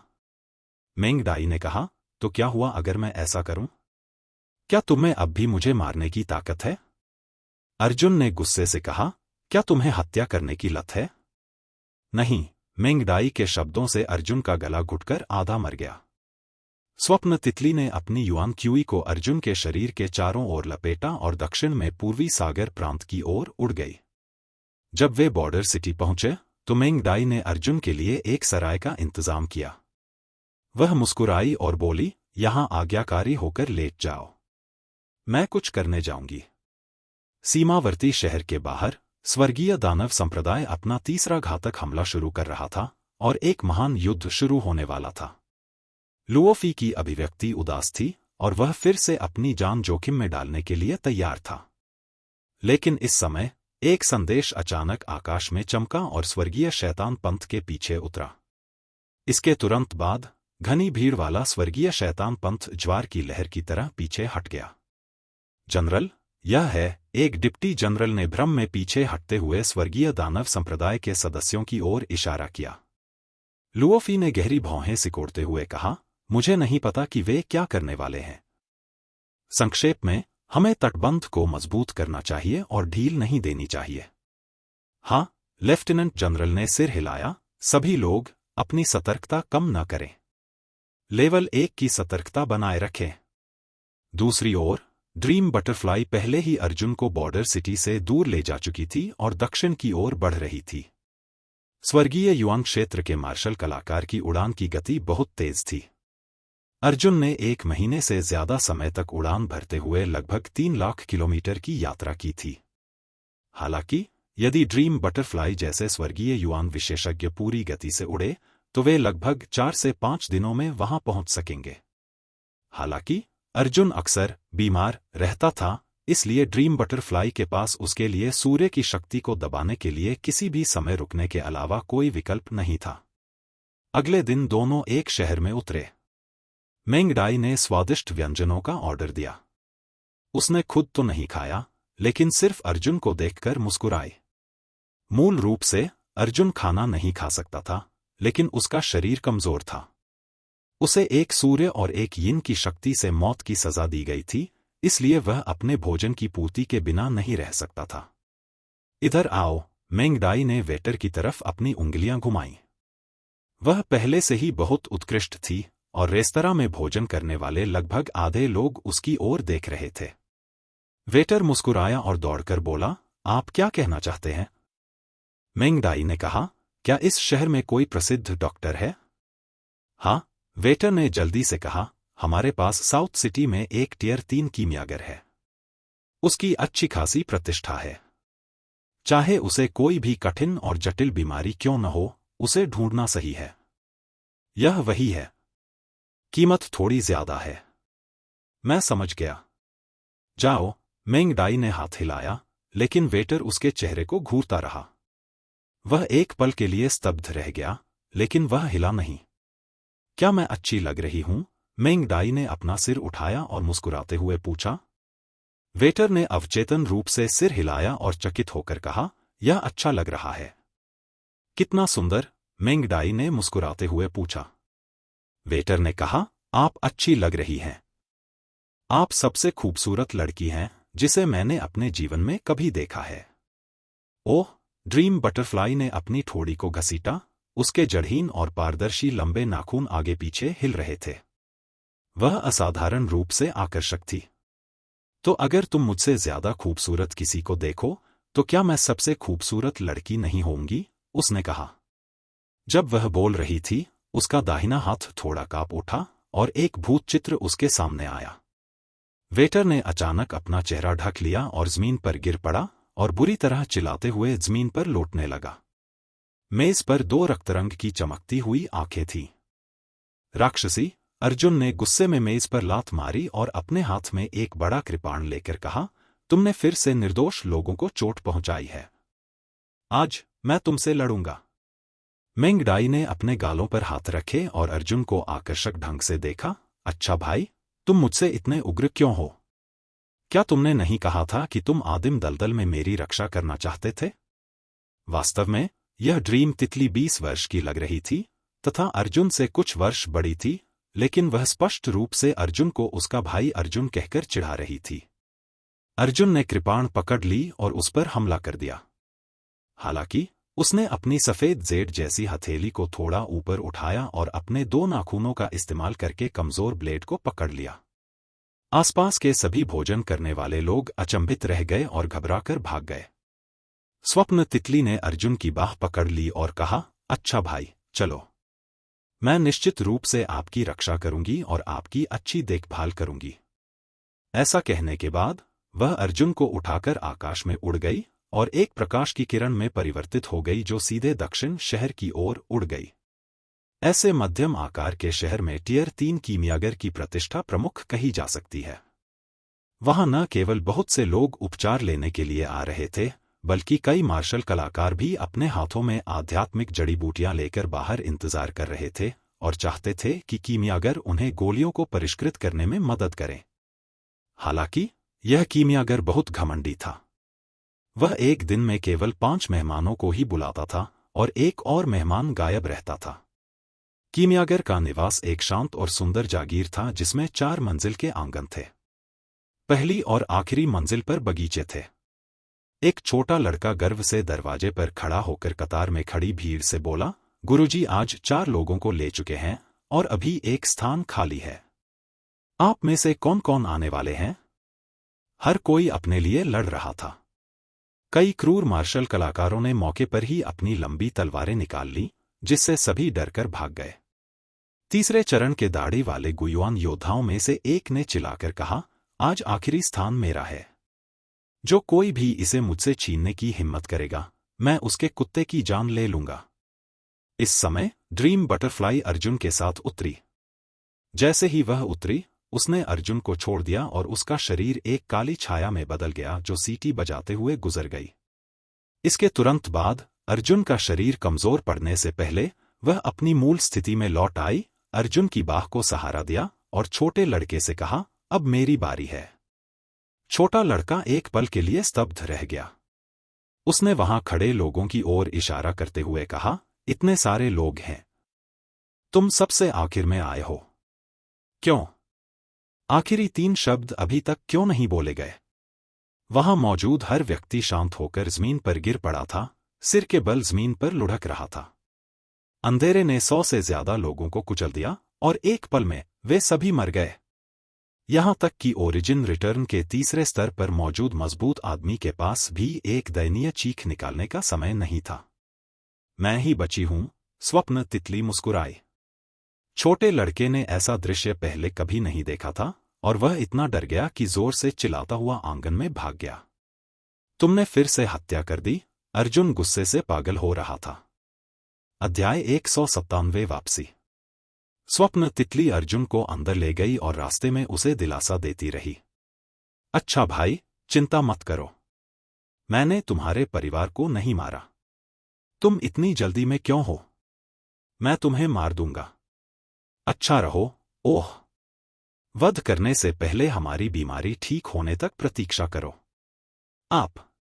जागीर के भीतर एक सफेद दाढ़ी वाला बूढ़ा आदमी गोली भट्टी के पास इंतजार कर रहा था, जो किसी तरह की गोली को परिष्कृत कर रहा था।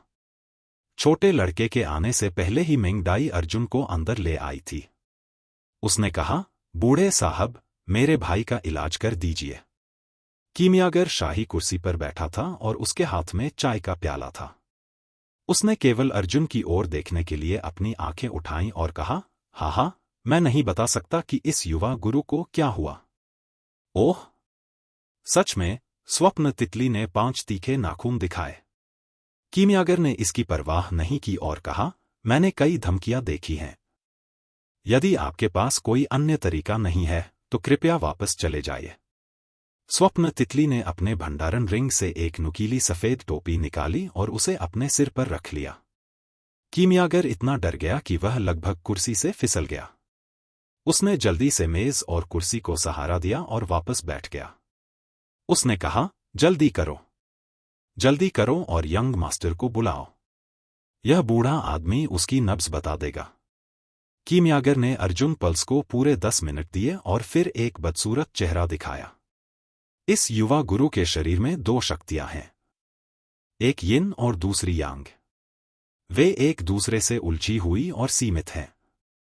मैंने इन 2 शक्तियों के बारे में पहले कभी नहीं सुना। मुझे डर है कि मेरी 3 पैरों वाली बिल्ली कुंग-फू करेगी। क्या तुम देख नहीं सकते? मेंग डाई की अभिव्यक्ति ठंडी हो गई जब उसने अपना दाहिना हाथ कीमियागर की ओर बढ़ाया। अर्जुन बहुत ही होशियार थी। उसे पहले से ही उम्मीद थी कि वह किसी को मार डालेगी, इसलिए उसने जल्दी से उसकी कलाई पकड़ी और खांसते हुए कहा, तुम्हारी हिम्मत। कीमियागर की ओर फिर से देखने पर उसका चेहरा डर से पीला पड़ चुका था। मेंग डाई ने सिर हिलाया और अपना जानलेवा दाहिना हाथ वापस खींच लिया। उसने कहा, मेरे अच्छे भाई को कोई नुस्खा दे दो। भले ही उसका इलाज न हो सके, कम से कम मुझे यह सुनिश्चित करना है कि वह कुछ दिनों में न मरे। यह अभी भी संभव है। कीमियागर ने अपना ठंडा पसीना पोंछा और कागज पर दर्जनों स्प्रिट जड़ी बूटियों के नाम लिखे। फिर उसने कांपते हुए मेंग डाई को नुस्खा थमा दिया। युवा मास्टर एक अजीब स्थिति में है। ठंडी ऊर्जा के उन तंतुओं की मदद से यह नुस्खा युवा मास्टर के जीवनकाल को 2 से 3 दिनों तक बनाए रखने में सक्षम होना चाहिए। हालांकि 3 दिन की सीमा समाप्त होने के बाद आपको खाने के लिए एक बेहतर आध्यात्मिक जड़ी बूटी ढूंढनी होगी। अन्यथा, कीमियागर ने उस लड़के को बुलाया जो कई बार डर के मारे रोया था। उसने नुस्खे के अनुसार दर्जनों आध्यात्मिक जड़ी बूटियां पकड़ लीं और यहां तक कि अर्जुन को मौके पर ही औषधीय गोलियां बनाने में मदद की, लेकिन उसने पैसे लेने की हिम्मत भी नहीं की। यदि वह स्वर्गीय शैतान धर्म का धन स्वीकार करने का साहस कर ले, तो क्या वह फिर भी मरना चाहेगा? ड्रीम बटरफ्लाई ने अर्जुन को अपने रास्ते पर आगे बढ़ने में मदद की। यात्रा आसान नहीं थी। हालांकि वह काफी तेजी से उड़ रही थी, लेकिन अर्जुन कभी कभी भड़क जाती थी। उसे रुकना पड़ा और अर्जुन को ठंडी हवा की ताज़ी सांस देनी पड़ी और अर्जुन को एक औषधीय गोली खिलानी पड़ी। औषधीय गोलियां और गोलियां केवल नाम के क्रम में भिन्न थीं, लेकिन वे 2 अलग चीजें थीं। ड्रीम बटरफ्लाई द्वारा अर्जुन की देखभाल करने का दृश्य बिल्कुल वैसा ही था जैसा कि आदिम वन में अर्जुन द्वारा उसकी देखभाल करने के समय था। केवल अंतर यह था कि उस समय अर्जुन हत्या नहीं करेगा। रात हो चुकी थी और वे दोनों जंगल में उतरे। स्वप्न तितली ऊब गई थी और उसने अलाव जलाया। अर्जुन वास्तव में उससे बात नहीं करना चाहता था, लेकिन कुछ बार सहने के बाद वह अंततः पूछे बिना नहीं रह सका, क्या हम कुछ चर्चा कर सकते हैं? मेंग डाई की आंखें तुरंत चमक उठीं और उसने कहा, क्या आप मुझसे बात करने को तैयार हैं? अर्जुन ने कहा, क्या आप लोगों को यूं ही मारना बंद कर सकते हैं? दूसरे लोगों का पालन पोषण भी उनके माता पिता ही करते हैं। आप उन्हें बिना किसी कारण के क्यों मार देते हैं? मेंग डाई ने अपनी आंखें घुमाई और कहा, मैं वास्तव में आप तथाकथित सभ्य लोगों को नहीं समझती। लोगों को मारना भेड़ियों द्वारा खरगोश खाने जैसा है। यह सिर्फ स्वर्गीय दाव का एक चक्र है। आपको इतना गुस्सा दिलाने की कोई जरूरत नहीं है। तो क्या वह भी ऐसा ही हो सकता है? अर्जुन ने गुस्से से कहा, भेड़िए जीवित रहने के लिए जंगली खरगोश खाते हैं। क्या ऐसा हो सकता है कि तुमने भी जीवित रहने के लिए उन्हें मारा हो? ठीक है। मैं तुम्हारी बात सुनूंगी। नाराज मत हो। मेंग डाई ने अपने होठों को सिकोड़ लिया, वह स्पष्ट रूप से नाखुश थी। भी तो क्या हुआ, मेरे अच्छे भाई? स्वप्न तितली असहाय थी। अर्जुन ने कहा, मैं सुविधा चाहती हूं। कृपया क्षमा करें। मेंगडाई की आंखें फिर चमक उठीं। मुझे एक नजर देखने दो। क्या? अर्जुन अचंभित रह गया, मानो उसने गलत सुना हो। कुछ नहीं। मेंगडाई ने अपना मुंह ढक लिया और खिलखिलाकर हंसने लगी, जिससे अर्जुन झाड़ियों में जा गिरी। इन भ्रष्ट साधकों का व्यक्तित्व विचित्र था तथा उनका स्वभाव समय समय पर बदलता रहता था, जिससे दूसरों के लिए उन्हें समझना कठिन हो जाता था। जब अर्जुन पेड़ के तने के साथ लड़खड़ाता हुआ बाहर आया, तो ड्रीम तितली युआन क्यूई का उपयोग करके पेड़ को तख्तों में काट रही थी और तख्तों को लकड़ी के बैरल में लपेट रही थी। फिर उसने साफ झरने का पानी डाला और झरने के पानी को गर्म करने के लिए युआन क्यूई का उपयोग किया। मैंने आदिम दलदल के बाद से स्नान नहीं किया है। मेरे शरीर से बदबू आ रही है। मेंगडाई आगे बढ़ा और अर्जुन के कपड़े उतार दिए। क्या कर रहे हो? रुको, रुको। अर्जुन को लकड़ी के बैरल में फेंकने से पहले 3 बार और 5 बार नंगा किया गया। तुम्हारा शरीर कमजोर है। मैं इसे धोने में तुम्हारी मदद करूंगी। तुम्हें पता है, मैंने पहले कभी किसी की सेवा नहीं की है। इतना कहने के बाद ड्रीम बटरफ्लाई ने भी अपने कपड़े उतारने शुरू कर दिए। अर्जुन ने जल्दी से अपनी आंखें बंद कर लीं। क्या तुम्हें अब भी कोई शर्म है? क्या तुम्हें मर्द और औरत में फर्क नहीं पता? हालांकि ड्रीम तितली को इसकी कोई परवाह नहीं थी और वह पहले ही एक पैर से प्रवेश कर चुकी थी। मेरा इंतजार करो। जल्दी या बाद में मैं तुम्हें मार डालूंगा। ठीक है, ठीक है, ठीक है, ठीक है, ठीक है, ठीक है, ठीक है। अर्जुन को कई दुश्मनों का सामना करना पड़ा था और अर्जुन ने कई लड़ाइयां लड़ी थी। हालांकि अर्जुन ने कभी भी किसी दुश्मन द्वारा अपहरण किए जाने और दुश्मन द्वारा उसका इलाज किए जाने जैसी घटना का अनुभव नहीं किया था। उसे नहीं पता था कि इससे कैसे निपटना है। हालांकि कोई बात नहीं, बिना किसी कारण के इतने सारे निर्दोष लोगों की हत्या कुछ ऐसी चीज थी जिसे अर्जुन बर्दाश्त नहीं कर सकता था। हालांकि उस स्वप्न तितली का व्यक्तित्व ऐसा ही था। वह लोगों के जीवन को तुच्छ नहीं समझना चाहती थी, लेकिन उसकी नजर में लोगों को मारना भोजन के लिए जानवरों का शिकार करने जैसा ही सिद्धांत था। उस पर कोई मनोवैज्ञानिक बोझ नहीं था। एक रात बाद वह अर्जुन को साथ लेकर चली गई और बेहतर आध्यात्मिक जड़ी बूटियों की खोज के लिए आधे रास्ते में एक शहर में उतर गई। दुर्भाग्य से उसने कल ही अर्जुन से वादा किया था कि वह किसी को नहीं मारेगी, और इस बार उसने एक नरसंहार शुरू कर दिया था। एक स्पिरिट जड़ी बूटी की दुकान को मार डाला था। बेशक उसके पास कोई पैसा नहीं है। लोगों को मारे बिना वह आध्यात्मिक जड़ी बूटियां कैसे प्राप्त कर सकती है? अर्जुन कई बार क्रोधित हुआ, लेकिन दुर्भाग्यवश वह संभलने में असमर्थ था। 7वें दिन स्वप्न तितली ने अंततः अर्जुन को हाउतियान शहर वापस भेज दिया और हावरान संप्रदाय के द्वार पर विदा हो गई। अच्छा भाई, मेंगडाई ने अर्जुन की ठोड़ी को सहलाया और कहा, तुमने मेरी जान बचाई है। तुमने मेरा शरीर देखा है। अब से मैं तुम्हारी हूं। मुझे अभी कुछ दिनों तक तुम्हारी तलाश करनी है। उस समय मैं तुम्हारे सामने शादी का प्रस्ताव रखूंगा।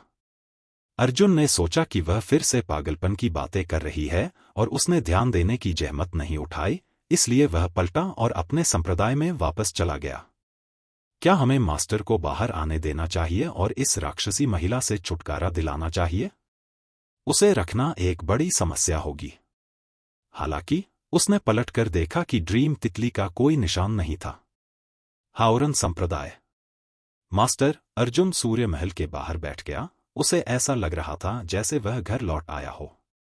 उसका घबराहट वाला तनाव तुरंत शांत हो गया। जू का युए की परछाई चमकी और उसने अर्जुन की बाह पकड़ ली। क्या तुम्हें काट लिया गया है? मेरे पीछे आओ और मैं तुम्हारी बची हुई ऊर्जा को बाहर निकालने में तुम्हारी मदद करूंगा। अर्जुन को आराम मिला और उसे सुरक्षा का बड़ा एहसास हुआ।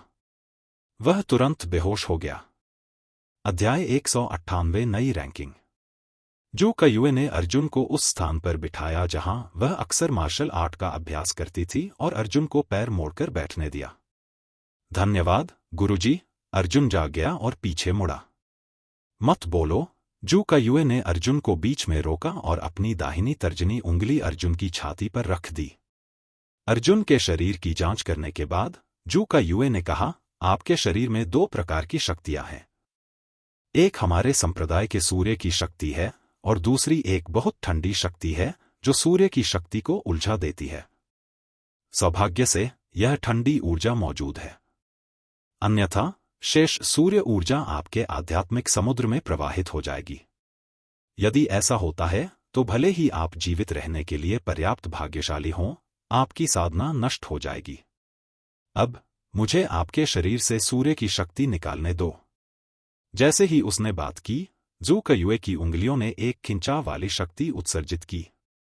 यह शक्ति अर्जुन के शरीर में प्रवेश नहीं कर पाई, बल्कि एक मार्गदर्शक के रूप में काम आई। अर्जुन के शरीर में सूर्य की शक्ति ने और भी स्वादिष्ट भोजन देखा था। यह तेजी से अर्जुन के शरीर से जू कयुए के शरीर में चला गया और जू कयुए के शरीर से थोड़ा हिल गया, तुरंत गायब हो गया। गुरुजी, क्या आप मुझसे यह नहीं पूछेंगे कि वह ठंडी ऊर्जा कैसे उत्पन्न हुई? अर्जुन ने उत्सुकता से पूछा। व्यक्ति का अपना सौभाग्य होता है। मैं क्यों पूछूं? इस बार जू कयुए ने अपना तरीका बदल दिया। अब वह उसे खींचने के लिए अपनी उंगलियों का इस्तेमाल नहीं करती, बल्कि सीधे उसे आकर्षित करती है। एक शक्तिशाली बल ने तुरंत अर्जुन के शरीर में बची हुई ठंडी ऊर्जा को चूस लिया और जू कयुए ने उसे हवा में फेंक दिया। ठंडी ऊर्जा की ये धारियां शीघ्र ही हवा में काले निशानों के रूप में संघनित हो गईं, जिससे दृश्य का तापमान काफी कम हो गया।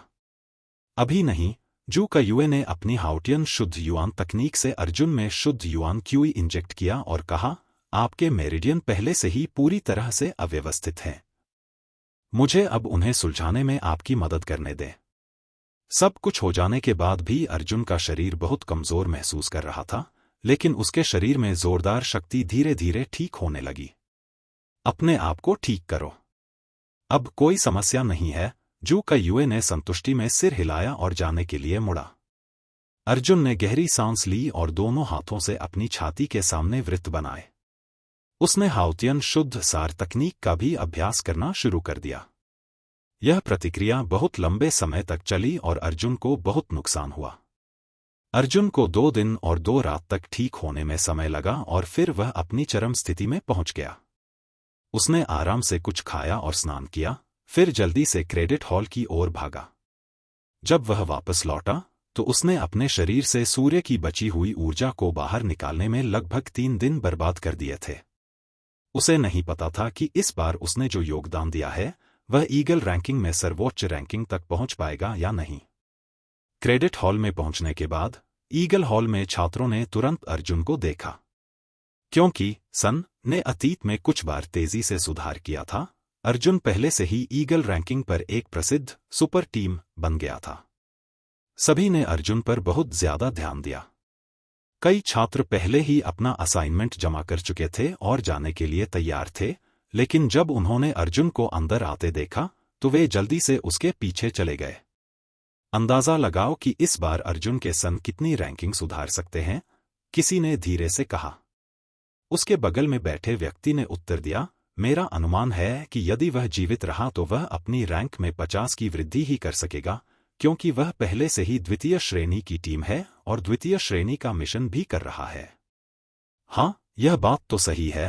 पहले बोलने वाले व्यक्ति ने भी यही सोचा और कहा, प्रथम श्रेणी के मिशन बहुत सरल होते हैं।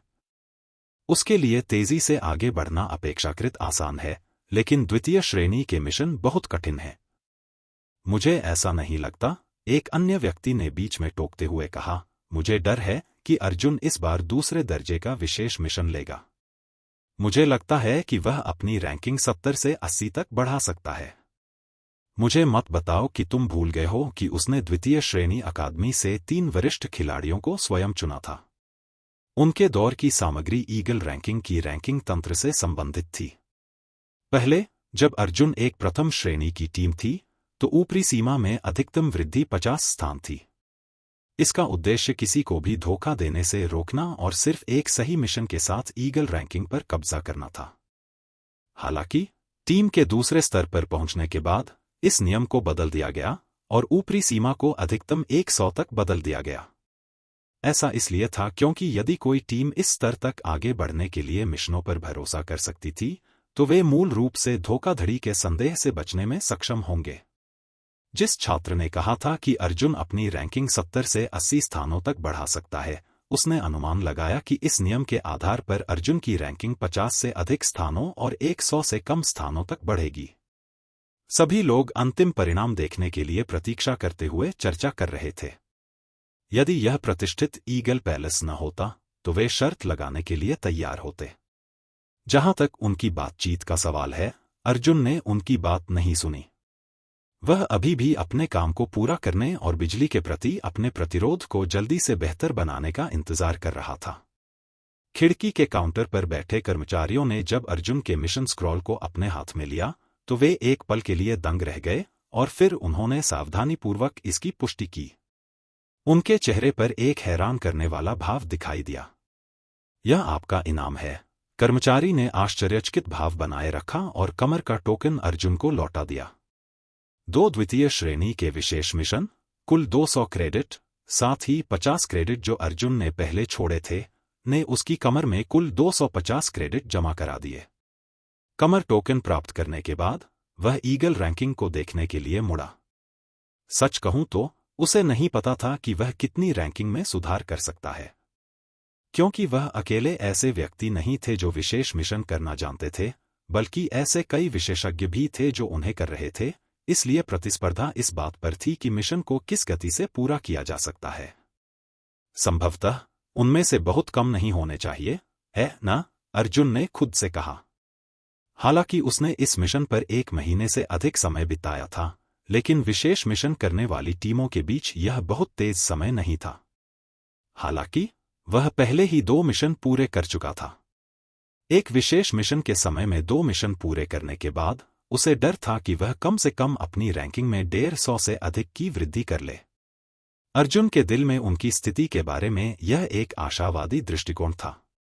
उसी समय पीछे रह गए सभी छात्रों ने भी अपने सिर ऊपर उठाए और देखा कि कैसे कर्मचारी ऊपर चढ़ रहा है और 300वें स्थान से सूर्य का नाम मिटा रहा है।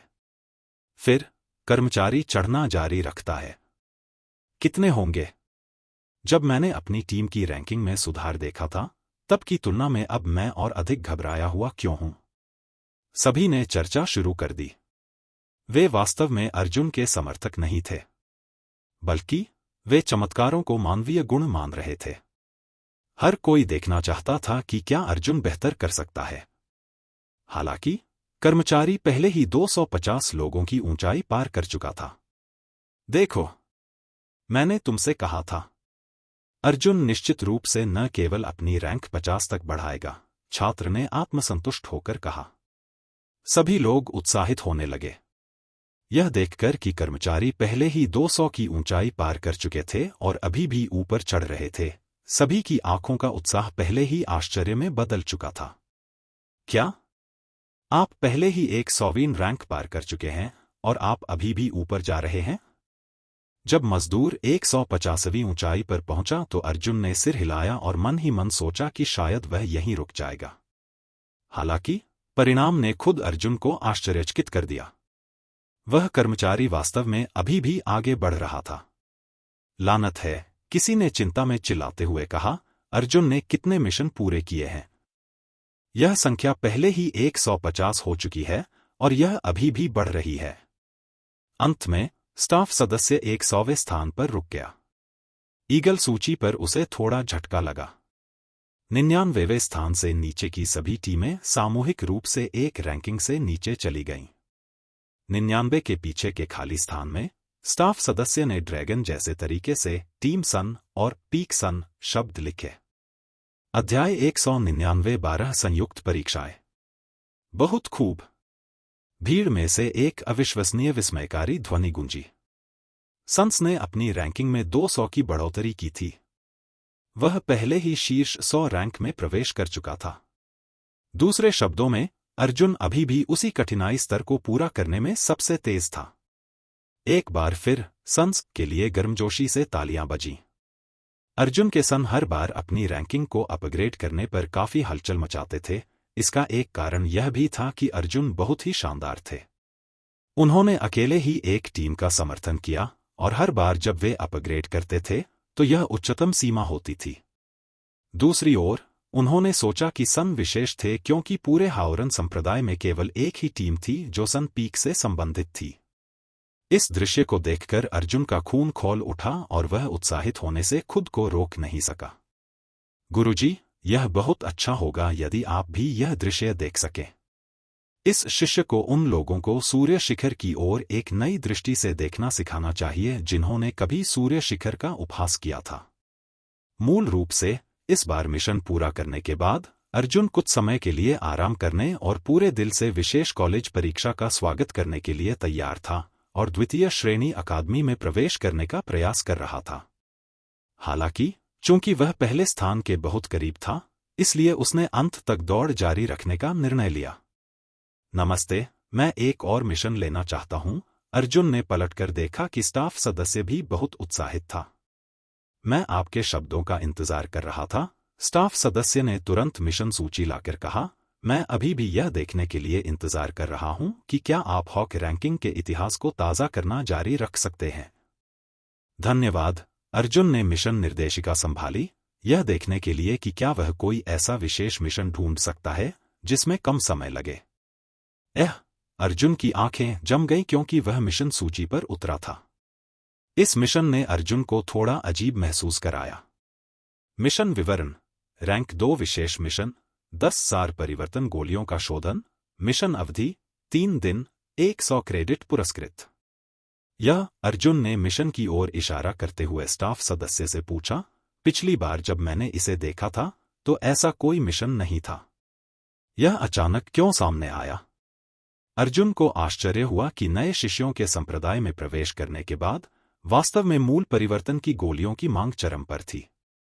कई जियांटियन क्षेत्र के छात्र मूल परिवर्तन की गोलियों के लिए आदान प्रदान करेंगे, लेकिन अर्जुन ने पिछली बार यह पहले ही देख लिया था।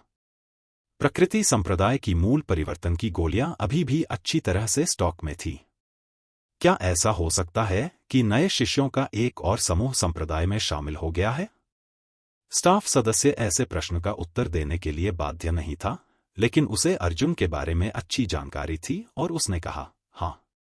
कर्मचारियों से कुछ बातें सुनने के बाद अर्जुन को अंततः कारण और प्रभाव समझ में आ गया। 15 दिन बाद प्रथम श्रेणी के कॉलेज ने एक विशेष परीक्षा आयोजित की और 10 प्रथम श्रेणी के छात्रों को द्वितीय श्रेणी के कॉलेज में प्रवेश के लिए भर्ती किया। हालांकि यह कोई औपचारिक प्रवेश परीक्षा नहीं थी। औपचारिक प्रवेश परीक्षा को अकादमी परीक्षा कहा जाता था। यह पूरे प्रथम श्रेणी और द्वितीय श्रेणी के कॉलेजों की सामूहिक परीक्षा थी। उस समय 10 सूचियों की कोई सीमा नहीं थी। जब तक आपके पास पर्याप्त प्रतिभा थी, आप उच्च श्रेणी के कॉलेज में प्रवेश ले सकते थे। हालांकि कुछ समय पहले हाउतियन साम्राज्य के विभिन्न संप्रदायों ने चर्चा के बाद इस अकादमी परीक्षा पर बड़ा उपद्रव करने का फैसला किया। दूसरे शब्दों में कहें तो इस बार द्वितीय श्रेणी अकादमी की परीक्षा 12 संप्रदायों की संयुक्त परीक्षा होगी।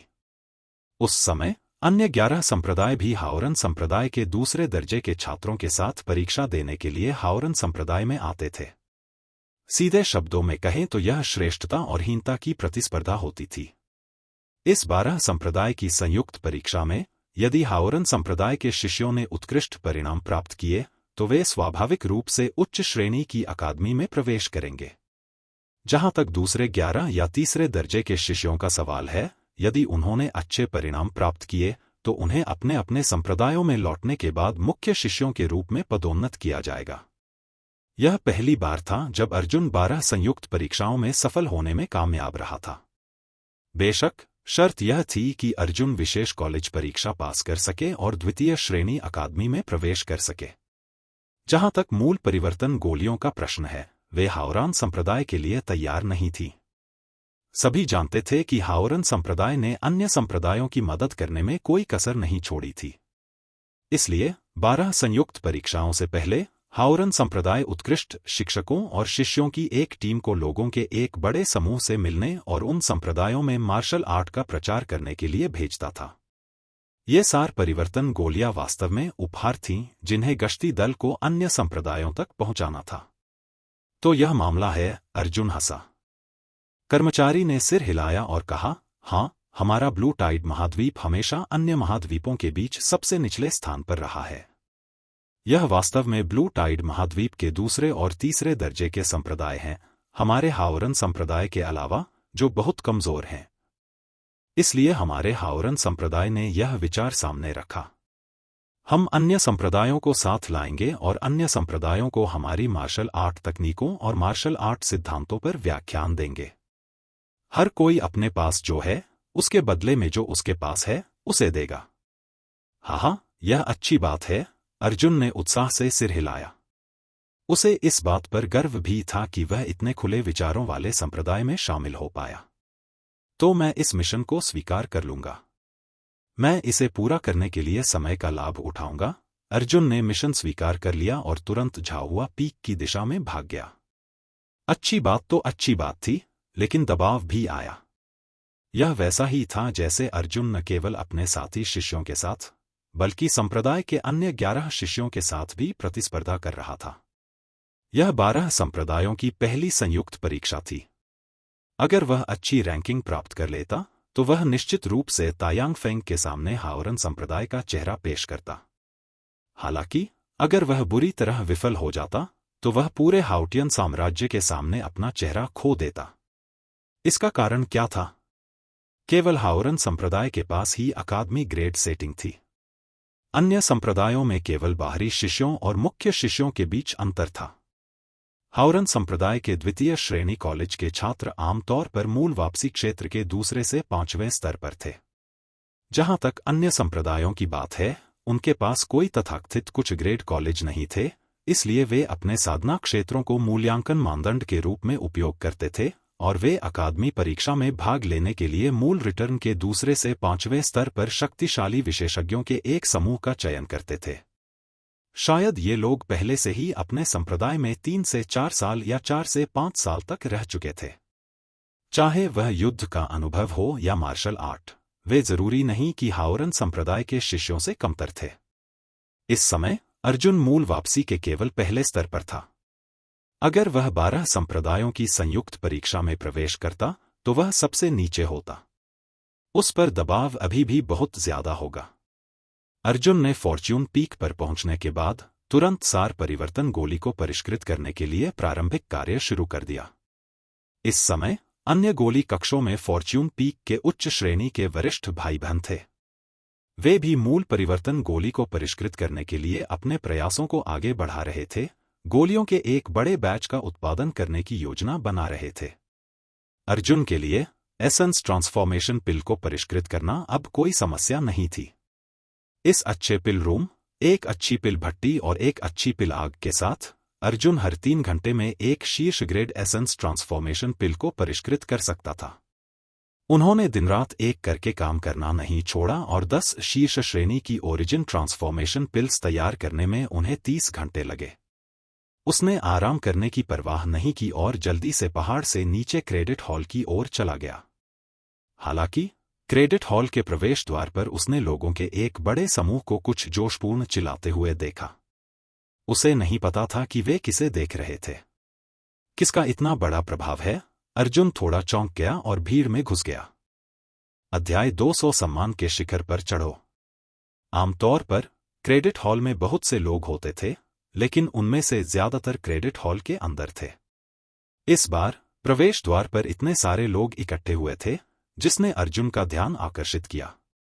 वे सभी छात्र पागलों की तरह अंदर घुस गए। अर्जुन ने कुछ बार कोशिश की, लेकिन उसे फिर से बाहर धकेल दिया गया। वह असहाय था और अपने साथी शिष्यों के खिलाफ बल का प्रयोग नहीं कर सकता था। वह केवल परिधि पर खड़े अन्य शिष्यों के उदाहरण का अनुसरण कर सकता था और अपने युआन क्यूई का उपयोग करके अपने पैरों के नीचे एक मोटी हवा का कुशन बना सकता था। तभी वह खड़ा हो सकता था और भीड़ के बीच में मुश्किल से स्थिति को देख सकता था। पता चला कि ये शिष्य एक लंबी महिला शिष्या से घिरे हुए थे। वह महिला शिष्या लगभग 19 या 20 साल की लग रही थी और उसका क्षेत्र स्वर्ग मूल क्षेत्र था। वह बेहद शक्तिशाली थी। यह महिला शिष्या बहुत लंबी थी। भले ही वह पुरुष शिष्यों के समूह के बीच खड़ी थी, फिर भी वह असाधारण थी। उसकी लंबाई शायद 1.8 मीटर थी। इसके अलावा उसके पास चौंकाने वाली लंबी टांगें थीं। अर्जुन ने जिन महिलाओं को देखा था, उनमें यह आकृति दुर्लभ थी। एक 19 वर्षीय स्वर्गीय युआन विशेषज्ञ संभवतः उसे केवल हाओरान संप्रदाय में ही देख पाएगा। वह कौन है? अर्जुन ने अपने पास खड़े एक शिष्य से पूछा। शिष्य ने अर्जुन की ओर तिरस्कार भरी नजर से देखा। शुरू में उसका अर्जुन को जवाब देने का इरादा नहीं था, लेकिन अर्जुन की शक्ल देखकर वह मुस्कुराया और बोला, तो यह सूर्यों का अर्जुन है। तुम यह नहीं जानते। यह हमारे हाओरान संप्रदाय की प्रसिद्ध वरिष्ठ बहन जू क्यूई है। म्यू जुएकी, हाओजिंग के एक प्रमुख परिवार की बेटी। मूल रूप से हाओजिंग में स्वर्ग के गौरवशाली पुत्रों को हाओरन संप्रदाय में शामिल होने के लिए इतनी दूर नहीं आना पड़ता था, क्योंकि हाओजिंग में खुद एक रॉयल कॉलेज था। रॉयल कॉलेज हाउटियन साम्राज्य द्वारा आधिकारिक तौर पर स्थापित एक आधिकारिक संप्रदाय था। इसकी कुल ताकत हाओरन संप्रदाय के बराबर थी, जबकि हाओरन संप्रदाय एक लोक संप्रदाय था। रॉयल कॉलेज का सर्वोच्च नेता हाउतियन साम्राज्य का सम्राट था। हाउतियन साम्राज्य का नंबर 1 विशेषज्ञ सम्राट हाउतियन। जहां तक हाओ रैन संप्रदाय के संप्रदाय गुरु स्वर्गीय दाओ के एल्डर झांग हाओरान का प्रश्न है, वे हाओतियान साम्राज्य में दूसरे सबसे शक्तिशाली विशेषज्ञ थे। यद्यपि रॉयल कॉलेज और विभिन्न संप्रदायों के बीच थोड़ा टकराव था, फिर भी एक संवेदनशील स्थिति थी जहां अधिकारी और नागरिक विरोध में थे। इसलिए रॉयल कॉलेज ने विशेष रूप से कुछ गौरवशाली बच्चों का चयन किया था जो रॉयल कॉलेज में प्रवेश ले सकते थे, लेकिन सरकार और संप्रदाय के बीच संबंधों में सामंजस्य स्थापित करने के लिए उन्हें लोक संप्रदाय में भेज दिया गया। म्यू जुएकी उनमें से एक थी और वह स्वर्ग की गौरवशाली संतानों में सबसे उत्कृष्ट थी। सबसे पहले वह हाओजिंग से आई थी, दूसरे वह एक प्रमुख पृष्ठभूमि से आई थी, तीसरे हाओरन संप्रदाय में उसका एक असाधारण स्थान था और वह पिछली अकादमी परीक्षा की चैंपियन भी थी।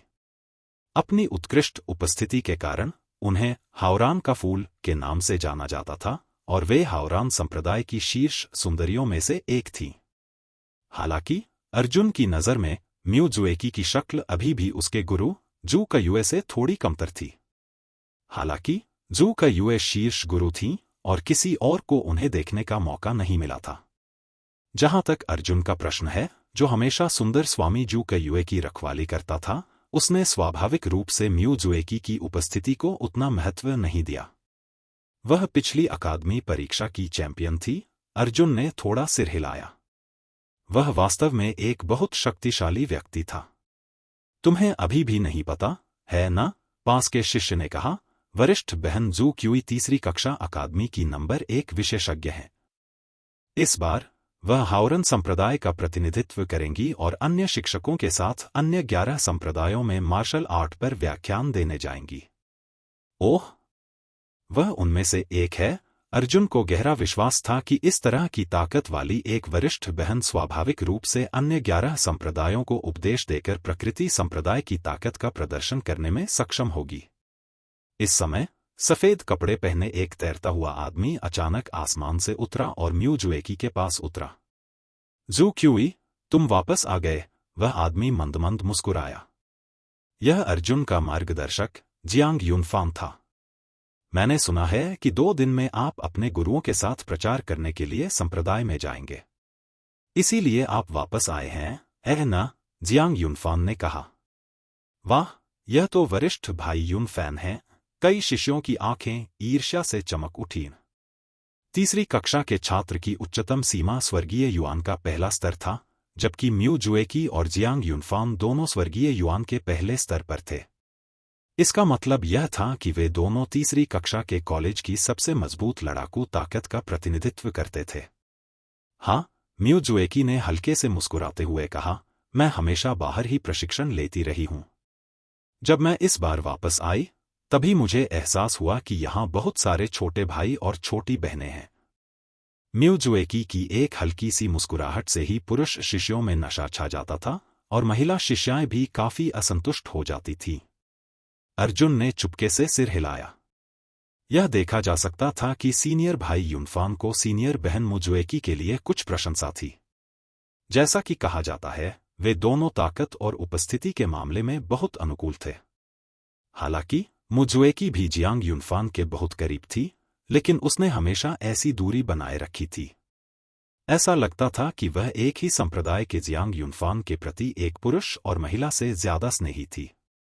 अर्जुन ने ईमानदारी से मुस्कुराते हुए खुद से सोचा, चलो वरिष्ठ भाई यूनफान। एक महिला 100 कुलों ने वरिष्ठ बहन जू क्यूई को पकड़ने की गुहार लगाई। जियांग यूनफान के असाधारण स्वभाव के साथ म्यू जुएकी का दिल जीतना मुश्किल नहीं होना चाहिए। हाँ, जियांग यूनफान को थोड़ी निराशा हुई जब उसने मुजुएकी की आंखों में दूरी का हल्का सा भाव देखा, लेकिन उसने इसे नहीं दिखाया। उसने कहा, आप क्रेडिट हॉल के प्रवेश द्वार पर क्यों खड़े हैं? क्या आपको अब अपने गुरुओं के साथ धर्मोपदेश के कार्यक्रम पर चर्चा नहीं करनी चाहिए? म्यू जुएकी ने अपना सिर हिलाया, यह नहीं जानते हुए कि हंसे या रोए, लेकिन उसने कोई जवाब नहीं दिया। इस समय जियांग यूनफान को याद आया कि यह म्यू जुएकी नहीं थी जो प्रवेश द्वार पर बाजार की शान दिखाना चाहती थी। यह वह थी जो जब गुजरती थी तो उसके छोटे भाई बहन उत्साह से उसे घेर लेते थे। इस समय अर्जुन को देखते रहने की आवश्यकता नहीं थी। वह भीड़ को पार करके कार्य सौंपने के लिए क्रेडिट हॉल में चला गया। इसके बाद हाओरन संप्रदाय बहुत जीवंत होगा। सबसे पहले विशेष अकादमी परीक्षा थी और फिर 12 संप्रदाय संयुक्त परीक्षा थी। मैं व्यस्त हूं। बाहर कितनी चहल पहल थी, इसका अर्जुन से कोई लेना देना नहीं था। वह अब इसे देखने नहीं जाता था। काम सौंपने के बाद उसे 100 क्रेडिट का इनाम मिला। इस समय हॉक पैलेस में बहुत अधिक लोग नहीं थे। वे सभी बाहर मुजुएकी के सुरुचिपूर्ण आचरण की प्रशंसा कर रहे थे। इस बार उन्हें इस बात का अफसोस होगा कि वे ईगल रैंकिंग में एक और रिकॉर्ड बनाने से चूक गए। स्टाफ सदस्य मुस्कुराया और ईगल रोल की ओर इशारा किया। ईगल रैंकिंग का प्रभारी व्यक्ति पहले ही सीढ़ी पर ऊपर चढ़ चुका था। उसने संस को 100वें स्थान से हटा दिया था और लगातार ऊपर चढ़ता जा रहा था। हॉक पैलेस में जो कुछ शिष्य रह गए थे, वे सभी आश्चर्य से ऊपर देखने लगे। हे भगवान!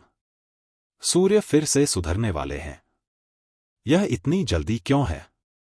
क्या यह हो सकता है कि इतने कम समय में अर्जुन ने कोई दूसरा विशेष मिशन पूरा कर लिया हो? यह असंभव है। शायद यह कोई द्वितीय श्रेणी का उच्च स्तरीय मिशन है। चलो देखते हैं कि ईगल रैंकिंग वाला वह स्टाफ सदस्य कितना ऊपर चढ़ता है। बाहर के लोग मुजुएकी की वापसी को लेकर बेहद उत्साहित थे। हॉक पैलेस के अंदर हर कोई सन की नई रैंकिंग के कारण उत्सुकता से भरा हुआ था। 50 से अधिक, किसी ने घबराकर चिल्लाया। 40वां स्थान बीत चुका है। हे भगवान! किसी ने आश्चर्य से चिल्लाया। उसने जल्दी से अपना मुंह ढक लिया और फुसफुसाया, 30। अभी भी बढ़ रहा है। अर्जुन ने अपनी मुट्ठियां भींच ली और मन ही मन सोचा, थोड़ा और ऊपर, मेरा सूर्य शिखर और ऊपर हो जाए। 20। यद्यपि घटनास्थल पर लोगों की संख्या कम थी, फिर भी अचानक सनसनी फैल गई। हे भगवान! हॉक पैलेस के इतिहास में यह सबसे ऊंचा स्थान है जहां प्रथम श्रेणी अकादमी की टीम ने चढ़ाई की है।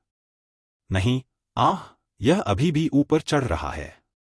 उन छात्रों को अपनी आंखों पर यकीन ही नहीं हुआ। वे सभी अपने बालों को खींच रहे थे और आंखें फाड़ फाड़कर ईगल रैंकिंग को देख रहे थे। कर्मचारी सदस्य पहले ही 10वें स्थान पर चढ़ चुका था, लेकिन वह अभी भी ऊपर चढ़ रहा था। इस समय हॉक पैलेस में मौत जैसा सन्नाटा था। एक भी आवाज नहीं सुनाई दे रही थी। हॉक रैंकिंग देख रहे छात्र अब अपने सदमे को किसी भी भाव से बयां नहीं कर सकते थे, क्योंकि स्टाफ सदस्य अभी भी रेंग रहा था। अंत में स्टाफ शीर्ष पर पहुंच गया और ईगल रैंकिंग में सभी टीमों को एक स्थान पीछे धकेल दिया। ईगल रैंकिंग के शीर्ष पर बड़े लाल अक्षरों में 6 शब्द लिखे थे, सूर्य, सूर्य शिखर। पूरे मैदान में विस्फोट हो गया और वे छात्र जोर जोर से चिल्लाने लगे और कुछ ने तो बेतरतीब ढंग से गालियां भी दी। मैं शीर्ष पर पहुंच गया हूं। सन पीक, जिसे कई वर्षों से ईगल रैंकिंग में स्थान नहीं मिला था, सम्मान सूची में शीर्ष पर पहुंच गया है। अर्जुन भी उत्साहित था। उसने अपनी मुट्ठियां जोर से भींच ली और मन ही मन सोचा, सुंदर।